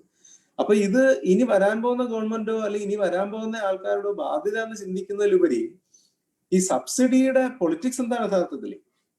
സബ്സിഡിയും പെൻഷനെ എന്തിനാണ് ഒരു ഔദാര്യം പോലെ കാണുന്നത് നമ്മൾ? സബ്സിഡിയും പെൻഷനും എന്ന് പറയുന്നതും സംസ്ഥാന സർക്കാരിന്റെ പൊതു ഖജനാവിൽ നിന്നും പൊതുജനങ്ങൾക്ക് വേണ്ടി കൊടുക്കുന്ന ഭാവിയുടെ വികസനമായിട്ട് ബന്ധപ്പെട്ട കാര്യങ്ങൾ തന്നെയല്ലേ എന്നുള്ള രീതിയിൽ ചിന്തിക്കുമ്പോൾ ഒരു ബാധ്യത ആകത്തില്ല. പിന്നെ പലപ്പോഴും രാഷ്ട്രീയത്തിൽ ചർച്ച വരുന്നത്, പക്ഷേ എനിക്ക് തോന്നുന്നത് ഇങ്ങനെയാണ്, ഈ ഗവൺമെന്റ് പോയിട്ട് അല്ലെങ്കിൽ അടുത്ത ഗവൺമെന്റ് വരുമ്പോൾ എന്ന് പറയുന്നതിനേക്കാൾ ഏത് ഗവൺമെന്റ് പോയാലും വന്നാലും നിലനിൽക്കുന്ന നമ്മളെല്ലാരും ഇവിടെ ഉണ്ട്. പൊതുജനങ്ങൾ എന്ന് പറയുന്ന ആൾക്കാരുണ്ട്. നികുതി ഭാരം കൂടിയാലും ചെലവിന്റെ തുക കുറഞ്ഞാലും ബജറ്റുമായിട്ട് ബന്ധപ്പെട്ട എന്ത് ഭാരം വന്നാലും അത് ജനങ്ങൾക്കാണ് വരുന്നുള്ള രീതിയിലാണ് അവർ ചിന്തിക്കുക. ഏതെങ്കിലും ഭരണത്തിനോ ഏതെങ്കിലും സർക്കാരിനോ പോകുന്നു എന്നുള്ളത്. അപ്പൊ ജനങ്ങളുമായിട്ട് മുന്നോട്ട് ചിന്തിക്കുമ്പോഴാണ് ഞാൻ നേരത്തെ പറഞ്ഞ ഹൗസ് ഹോൾഡ് ബജറ്റ് പ്രധാനമായിട്ട് വരുന്നത്. അപ്പൊ നേരത്തെ പറഞ്ഞ ആരോഗ്യ മേഖലയിൽ നിന്നും സ്കൂളിൽ നിന്നുള്ള രീതിയിൽ ചിന്തിക്കുമ്പോൾ ഉള്ള ബജറ്റ് ഞാൻ പറഞ്ഞതുപോലെ തന്നെ പെൻഷനിൽ നിന്നും സബ്സിഡിയിൽ നിന്ന് പോലും ഒരു സംഭാവന ഹൗസ് ഹോൾഡ് ബജറ്റിലേക്ക് വരുന്നുണ്ട്. അങ്ങനെ ചിന്തിക്കൂ. അങ്ങനെയാണെങ്കിൽ നേരത്തെ ആദ്യം സംസാരിച്ചപ്പോൾ തന്നെ സൂചിപ്പിച്ചതുപോലെ ഈ പറയുന്ന ഹൗസ് ഹോൾഡ് ബജറ്റിൽ നിന്നുള്ള ചെലവാക്കൽ മാർക്കറ്റിലേക്ക് തുക വരികയും മൾട്ടിപ്ലയറിലൂടെ സാമ്പത്തിക വളർച്ചയ്ക്ക് തന്നെ ഇത് കാരണമാവുകയും ചെയ്യുന്നുള്ളതാണ് എനിക്ക് സൂചിപ്പിക്കാനുള്ളത് പെൻഷനുമായിട്ട് ബന്ധപ്പെട്ട്. മറ്റ് സംസ്ഥാനങ്ങൾ, രണ്ടാമത്തെ ഒരു പോയിന്റ്, മറ്റ് സംസ്ഥാനങ്ങളുമായിട്ട് ബന്ധപ്പെട്ട ഒരു സംഗതി, അതിന്റെ കണക്കുകൾ യഥാർത്ഥത്തിൽ പരിശോധിക്കേണ്ടതാണ്. മറ്റ് സംസ്ഥാനങ്ങളായിട്ട് ബന്ധപ്പെട്ട് ഒരു കാര്യം മാത്രം പറയാം, കടത്തിന്റെ കാര്യം മാത്രം പറയാം. മറ്റ് സംസ്ഥാനങ്ങളായിട്ട് ബന്ധപ്പെട്ട് നോക്കുമ്പോൾ നമ്മൾ കടത്തില് വളരെ മുന്നിലൊന്നുമല്ല. നമ്മൾ ഈ ഉത്തർപ്രദേശ് ആയാലും പഞ്ചാബ്, കർണാടക, ആന്ധ്രാപ്രദേശ് തുടങ്ങിയ സംസ്ഥാനങ്ങൾക്ക് പിന്നിലാണ് നമ്മുടെ കടത്തിന്റെ ഒരവസ്ഥ. ഇത്രയും സാമൂഹ്യ ബാധ്യതയുള്ള ചെലവുകൾ ചെയ്യുന്ന ഒരു സംസ്ഥാനമായിരുന്നിട്ട് പോലും കടത്തിന്റെ കാര്യത്തിൽ നമ്മൾ അവരുമായി താരതമ്യം ചെയ്യുമ്പോൾ യഥാർത്ഥത്തിൽ പിന്നിൽ തന്നെയാണുള്ളത്. ഈ മൂലധന ചെലവിന്റെ കാര്യത്തിൽ മറ്റു സംസ്ഥാനങ്ങൾ എവിടെ നിൽക്കുന്നുള്ളത് നോക്കേണ്ടതാണ്. ഞാൻ കൃത്യമായിട്ട് കണക്കുകളൊന്നും ഓർക്കുന്നില്ല. പിന്നെ കടത്തിന്റെ കാര്യം പറഞ്ഞത്, കടം ഈ കണ്ടീഷണൽ ആയിട്ട് എന്നുള്ളത് അത് നിയമപരമായി തന്നെ ചെയ്യുന്നതാണ്. അതായത് FRBM എന്ന് പറയുന്നത് ഒരു ആക്ടാണ്, അത് നിയമമാണ്. ആ നിയമം വന്നതോടും കൂടി, ആ നിയമം നമ്മളും സ്വീകരിച്ചു, നിയമസഭയെ നമ്മളും സ്വീകരിച്ചു, നമ്മൾ നടപ്പിലാക്കിയതോടും കൂടി നമ്മൾ ബാധ്യസ്ഥരാവുകയാണ് ആ FRBM ഉള്ള കണ്ടീഷൻസ് ഫോളോ ചെയ്യാനായിട്ട്. പക്ഷെ ഇപ്പൊ വന്നിരിക്കുന്നത് 2% എന്ന് പറയുന്ന അധിക കടമെടുക്കുക എന്നുള്ളത് കണ്ടീഷണൽ എന്ന് ഞാൻ ഉദ്ദേശിച്ചതാണ്. ഇപ്പൊ ഉദാഹരണത്തിന് റേഷൻ കാർഡ് മുഴുവൻ, റേഷനുമായിട്ട് ബന്ധപ്പെട്ട കാര്യം മുഴുവൻ ഡിജിറ്റലൈസ് ചെയ്താൽ, അത് പിന്നെ മൈഗ്രൻസുമായിട്ട് ബന്ധപ്പെട്ട ഡാറ്റ മുഴുവനും ഡിജിറ്റലൈസ് ചെയ്താൽ, ഈ ഊർജവുമായിട്ട് ബന്ധപ്പെട്ട ഒരു ഇതിലേക്ക് നമ്മൾ പോയാൽ എന്ന് തുടങ്ങിയിട്ടുള്ള 3-4 സംഗതികളാണ് പറയുന്നത്. കേരളത്തെ സംബന്ധിച്ച് ഈ കണ്ടീഷൻസ് വലിയ കണ്ടീഷൻസ് ഒന്നുമില്ല. കാരണം നമുക്കിത് ഡിജിറ്റലൈസേഷനായിട്ട് നമ്മൾ ഒരുപാട് മുന്നോട്ട് പോയവരാണ്. അതുകൊണ്ട് ഇത് ഭരണഘടനയായിട്ട് നമുക്ക് നേരിടുക എന്നുള്ളതിലുപരി ഇതൊരു ലോ ഹാങ്ങിങ് ഫ്രൂട്ടായിട്ട് കണ്ടുകൊണ്ട് നമുക്ക് ഇതിനെ എങ്ങനെയെങ്കിലും ഇതിന്റെ ഗുണഫലം എടുക്കാനാണ് ഒരു പക്ഷെ നമുക്ക് പറ്റുക. അതായത് ഈ 2% അധികമായിട്ട് നമുക്ക് അനുവദിച്ച കടം നമുക്ക് നേടിയെടുക്കാൻ തന്നെ ശ്രമിക്കുമെന്നാണ്, പറ്റാവുന്നതാണെന്നാണ് എനിക്ക് മനസ്സിലാക്കുന്നത്. പക്ഷെ സുഹൃത്തോട് എനിക്ക് തോന്നുന്നു പറയാൻ ഉദ്ദേശിച്ചത് ഇത്തരത്തിലുള്ള ഒരു റെസ്ട്രിക്ഷൻസ് ഒക്കെ എങ്ങനെയാണ് ഭരണഘടനാപരമായിട്ട് ഒരു സംസ്ഥാന സർക്കാരിന് മേൽ ഇങ്ങനെ ഇടാൻ പറ്റുന്നത്. പക്ഷെ എന്നെ വലയ്ക്കുന്ന മറ്റൊരു ചോദ്യം മറ്റൊന്നാണ്. അതായത് ഈ കോവിഡ് പോലത്തെ ഈ പ്രത്യേക കാലഘട്ടത്തിൽ പോലും ഇത്രയും കണ്ടീഷൻസിന് മാറ്റം വരുന്നില്ല എന്നുള്ള ഒരു കാര്യവും, രണ്ടാമത് ഞാൻ പറയാം, അതും ചർച്ച പലപ്പോഴും മിസ് ചെയ്യുന്ന ഒരു സംഗതിയാണ്. ഉദാഹരണത്തിന് 2 ലക്ഷം രൂപയുടെ പാക്കേജ് പ്രഖ്യാപിക്കുന്നു, അല്ലെങ്കിൽ 20 ലക്ഷം രൂപയുടെ പാക്കേജ് ഒരു കേന്ദ്ര ഗവൺമെന്റ് പ്രഖ്യാപിക്കുമ്പോൾ ആ പ്രഖ്യാപിക്കുന്ന തുക ബെനിഫിഷ്യറി എന്ന് പറയുന്ന ഈ ജനങ്ങളിലേക്ക് എത്തിക്കേണ്ട ചാനൽ എന്താണ്, ഈ ഇൻസ്റ്റിറ്റ്യൂഷണൽ റൂട്ട് എന്താണ്? ഈ റൂട്ടിൽ സംസ്ഥാന സർക്കാർ വരുന്നുണ്ടോ അല്ലെങ്കിൽ ലോക്കൽ ഗവൺമെന്റ് വരുന്നുണ്ടോ എന്നുള്ളത് പലപ്പോഴും ചർച്ചയ്ക്ക് വരുന്നില്ല. എന്തുകൊണ്ട് ഞാനിത് പറയുന്നത്, സൈദ്ധാന്തികപരമായിട്ടും പ്രായോഗികപരമായിട്ടും ഇങ്ങനെ ഒരു ചിന്തയുണ്ട്. ആ ചിന്ത എങ്ങനെയാണ്, ഏത് സർക്കാരാണോ ബെനിഫിഷ്യറി ജനങ്ങളുമായിട്ട് അടുത്ത് നിൽക്കുന്നത് ആ സർക്കാരാണ് ജനങ്ങൾക്ക് വേണ്ടിയിട്ടുള്ള ചെലവാക്കലുകൾ നടത്തേണ്ടതെന്നാണ്. നമ്മുടെ ഈ 3 ടയർ സിസ്റ്റത്തിൽ ജനങ്ങൾ അല്ലെങ്കിൽ ബെനിഫിഷ്യറിയുമായിട്ട് ഏറ്റവും അടുത്ത് നിൽക്കുന്ന സർക്കാർ എന്ന് പറയുന്നത് ഒന്ന് ഗ്രാമപഞ്ചായത്ത് പോലത്തെ അല്ലെങ്കിൽ നമ്മുടെ ലോക്കൽ ഗവൺമെന്റ് ആണ്. അത് കഴിഞ്ഞാൽ സംസ്ഥാന ഗവൺമെന്റ് ആണ്. അത് കഴിഞ്ഞാലാണ് കേന്ദ്ര ഗവൺമെന്റ് വരിക. അപ്പൊ ഏറ്റവും അടുത്ത് നിൽക്കുന്ന ഗവൺമെന്റ് എന്നുള്ള രീതിയിൽ 20 ലക്ഷത്തിന്റെയോ 30 ലക്ഷത്തിന്റെ അല്ലെങ്കിൽ 2 ലക്ഷത്തിന്റെ പോലും കോടിയുടെ പാക്കേജ് പ്രഖ്യാപിക്കുമ്പോൾ ആ ഗുണഫലം ജനങ്ങളിൽ കിട്ടണമെങ്കിൽ വെർട്ടിക്കലായിട്ട് സംസ്ഥാനങ്ങളിലൂടെയും ലോക്കലിലൂടെയും ശരിക്കും ജനങ്ങളിൽ എത്തിക്കുക എന്നുള്ളതായിരുന്നു യഥാർത്ഥ ചാനൽ. അത് ഈ 3 പ്രാവശ്യം പ്രഖ്യാപിച്ച കേന്ദ്ര പാക്കേജിൽ ഇല്ലായിരുന്നു എന്നുള്ളത് നമ്മൾ ഒരുപക്ഷെ അത് രാഷ്ട്രീയമായിട്ട് നമ്മൾ ചർച്ച ചെയ്യപ്പെടേണ്ട ഒരു സാധനമാണ്. എന്തുകൊണ്ട് സംസ്ഥാന സർക്കാരുകളെയും ലോക്കൽ ഗവൺമെന്റിനെ അവഗണിച്ചുകൊണ്ടുള്ള ഒരു കേന്ദ്ര പാക്കേജ് അല്ലെങ്കിൽ കോവിഡ് പാക്കേജ് വരുന്നു എന്നുള്ളത് നമ്മൾ ചർച്ച ചെയ്യേണ്ടതില്ലേ? എവിടെയായി പൈസ പോകുന്നത്? ഏത് ചാനലിലൂടെയാണ് ഇത് ചെലവാക്കേണ്ടത്? ഫിനാൻഷ്യൽ ഇൻസ്റ്റിറ്റ്യൂഷൻ വഴിയാണോ ഇതൊക്കെ ചെലവാക്കേണ്ടത്? അങ്ങനെയാണെങ്കിൽ സംസ്ഥാന സർക്കാരുകളിൽ ലോക്കൽ ഗവൺമെന്റ് പ്രാദേശിക സർക്കാരുകളുടെ ഒരു ആവശ്യകത എന്താണ്? ഭരണഘടനാപരമായി നിലനിൽക്കുന്ന ഈ സർക്കാരുകളുടെ ഒരു ആവശ്യകത എന്താണ്? അത് നമുക്ക് രാഷ്ട്രീയപരമായിട്ട് ഒരു പക്ഷേ ചർച്ച ചെയ്യേണ്ട ഒരു പ്രധാനപ്പെട്ട കാരണമായിട്ടാണ് എനിക്ക് തോന്നുന്നത്. രവീന്ദ്രൻ സാർ പറഞ്ഞ ഈ 60,000 കോടി എന്ന് പറയുന്നത് 60,000 കോടി നമ്മൾ ഏറ്റെടുക്കുന്ന പ്രോജക്റ്റ് ആണ്. പക്ഷെ അതൊരൊറ്റ വർഷം കൊണ്ട് അല്ല എന്നുള്ളതാണ്. ഇനി വരാൻ പോകുന്ന 5-10 വർഷം കൊണ്ട്, 5 വർഷം കൊണ്ട് നമ്മൾ എടുക്കുന്ന ഒരു മൊത്തം കണക്കാണത്. അതിൽ സാർ പറഞ്ഞതുപോലെ തന്നെ അതിന്റെ പലിശയും ചേർത്തുള്ള ഒരു കണക്കാണ്. നമ്മൾ തിരിച്ചു കൊടുക്കുമ്പോൾ ഈ 50,000-ഉം ഒപ്പം പലിശയും ചേർത്തുകൊണ്ടല്ലോ 9.73 ഇപ്പൊ മസാലയാണെങ്കിൽ. അങ്ങനെ ഈ പലിശയും കൂടെ ചേർത്താണ് ഈ 98,000 കോടി എന്നുള്ള കണക്ക് ഞാൻ അവതരിപ്പിച്ചത്. മറ്റൊന്ന്, ആദ്യം പറഞ്ഞതിലെല്ലാം യഥാർത്ഥത്തിൽ പ്രത്യേകിച്ച് മറുപടി പറയേണ്ടതല്ല. അദ്ദേഹം പറഞ്ഞ അഭിപ്രായത്തോടെല്ലാം യോജിക്കുന്നു. ഒരു കാര്യം കൂടെ എന്റെ ശ്രദ്ധയിൽപ്പെട്ട ഒരു സംഗതി ഇതാണ്. ഗവൺമെന്റ് സർക്കാർ ഈ പറയുന്ന പെൻഷനും ഈ പറയുന്ന ഈ സബ്സിഡി ഒക്കെ കൊടുക്കുന്നതോടൊപ്പം ഞാൻ അടുത്തല്ല മനസ്സിലാക്കിയത് ഈ പുനർഗേഹം പോലത്തെ പദ്ധതി എല്ലാവർക്കും അറിയുന്നതാണ്. അതായത് മറ്റൊരു സ്ഥലത്തേക്ക് സ്ഥലവും വാങ്ങി വീട് വെച്ച് ആൾക്കാർക്ക് മാറാൻ പറ്റുന്ന ഒരു പദ്ധതി. 10 ലക്ഷം രൂപയാണ് ഗവൺമെന്റ് കൊടുക്കുന്നത് വീട് വാങ്ങാനും സ്ഥലം വാങ്ങാനും, വീട് വെക്കാനും സ്ഥലം വാങ്ങാനുമായിട്ട്. ഈ പദ്ധതി ഈ സാമ്പത്തിക ഞെരുക്കം വന്നിട്ട് പോലും ഈ പദ്ധതിക്ക് വേണ്ടി മാറ്റിവെച്ചിരിക്കുന്നതിൽ 1 രൂപ പോലും മാറ്റിയില്ല എന്നുള്ളതും ഇന്ന് പോലും ഇപ്പൊ നമ്മൾ സംസാരിക്കുന്ന ഈ കാലഘട്ടത്തിൽ പോലും പുനർഗേഹത്തിന് വേണ്ടിയിട്ടുള്ള രജിസ്ട്രേഷൻസും വീട് പണി യഥാർത്ഥത്തിൽ നടന്നുകൊണ്ടിരിക്കുകയും ചെയ്യുന്നു എന്നുള്ളതാണ്. ഇതാണ് ഇത് ഒരു സർക്കാർ, ഇത് പൊതു ബജറ്റിനെ കുറിച്ചും പൊതു ധനകാര്യത്തെ കുറിച്ചും പറയുമ്പോൾ നമ്മൾ ഊന്നി പറയേണ്ട കാര്യമാണ്. കാരണം എന്തുകൊണ്ട് സർക്കാരിന് ചിന്തിച്ചുകൂടാ, നമുക്ക് ഈ കോവിഡുമായിട്ട് ബന്ധപ്പെട്ട അധിക ചെലവുള്ളത് കൊണ്ടും അല്ലെങ്കിൽ വെർട്ടിക്കൽ ഷെയർ കുറയുന്നതിന്റെ ഒരു കാലഘട്ടത്തിൽ പരിമിതികൾ ഉള്ളതുകൊണ്ട് ഇതുപോലത്തെ ചില പ്രോജക്റ്റിൽ നിന്നുകൊണ്ട് സർക്കാരിന് പിന്നോട്ട് പോകാൻ വേണമെങ്കിൽ ചിന്തിക്കാമല്ലോ. പക്ഷെ ഈ സാധാരണക്കാരെ ബാധിക്കുന്ന പുനർഗേഹം പോലത്തെ പദ്ധതികളിൽ ഇപ്പോഴും നീക്കിവെച്ച തുക കൃത്യമായി ചെലവാക്കുന്നുണ്ടെന്നുള്ളത് സുഹൃത്തുമാഷ നമുക്ക് അതും രാഷ്ട്രീയമായിട്ട് ഒരുപക്ഷെ തെരഞ്ഞെടുപ്പ് കാലഘട്ടത്തിലും അല്ലാതെയും നമുക്ക് ചർച്ച ചെയ്യേണ്ടതുണ്ടെന്നാണ് എനിക്ക് പറയാനുള്ളത്.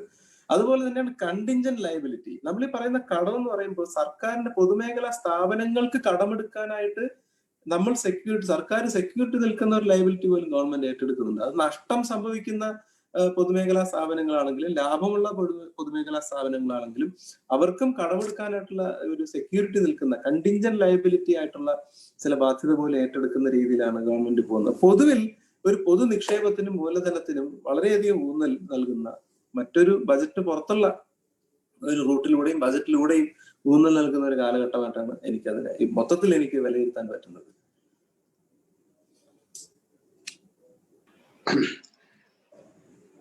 നമുക്ക് സമയം ഏതാണ്ട് അതിക്രമിച്ചു കഴിഞ്ഞു. എങ്കിലും കേരളത്തിന്റെ സർക്കാരിന്റെ സാമ്പത്തിക ഭദ്രതയെക്കുറിച്ച് പറയുമ്പോഴൊക്കെ ഉദാഹരിക്കുന്നത് അല്ലാതെ ദുർബല, പോരാഞ്ഞതിന് ഗർഭിണി എന്നുള്ള രീതിയിൽ നമുക്ക് കേന്ദ്രത്തിൽ നിന്ന് കിട്ടേണ്ട ഒരുപാട് സാമ്പത്തിക സഹായം നിലച്ചെന്ന് മാത്രമല്ല, നമുക്ക് ഓക്കി കൊണ്ടും അതേപോലെ തന്നെ പ്രളയം അടക്കം ഇപ്പോ കോവിഡ് അടക്കം ഒരുപാട് ബാധ്യതകൾ ഉണ്ടായി. ഇപ്പോ ഡോക്ടർ ഷാജന്റെ അവതരണത്തിൽ നിന്ന് ഒരു കാര്യം ബോധ്യപ്പെട്ടിട്ടുണ്ട്. ഈ അല്ലാതെ ദുർബല എന്നുള്ള രീതിയിൽ കേരളത്തിന്റെ സർക്കാരിന്റെ സാമ്പത്തിക നില ദുർബലമല്ല, ശക്തമാണ് എന്ന് നമുക്ക് അരക്കിട്ട് ഉറപ്പിച്ച് പറയാൻ പറ്റുന്ന ഒരുപാട് വാദഗതികൾ അദ്ദേഹം അവതരിപ്പിച്ചിട്ടുണ്ട്. തീർച്ചയായിട്ടും നമുക്ക് ഒരുപാട് സഹായിക്കും. വളരെ ഫലപ്രദമായിട്ടുള്ള ചർച്ചകൾക്ക് നേതൃത്വം നൽകുകയും ഈ ചർച്ചയെ സമ്പുഷ്ടീകരിക്കാൻ വേണ്ടി പങ്കെടുത്തിട്ടുള്ള മറ്റുള്ള എല്ലാ മാന്യ വ്യക്തികൾക്കും മോഡറേറ്റർ എന്നുള്ള രീതിയിൽ എൻ്റെ നന്ദി രേഖപ്പെടുത്തിക്കൊണ്ട് ഔദ്യോഗികമായിട്ട് ചിന്താ പബ്ലിഷേഴ്സിന്റെ നന്ദി പ്രകാശിപ്പിക്കുവാൻ വേണ്ടി ശിവകുമാർ സഹാവിനെ ഞാൻ ആദരപൂർവ്വം ക്ഷണിക്കുന്നു.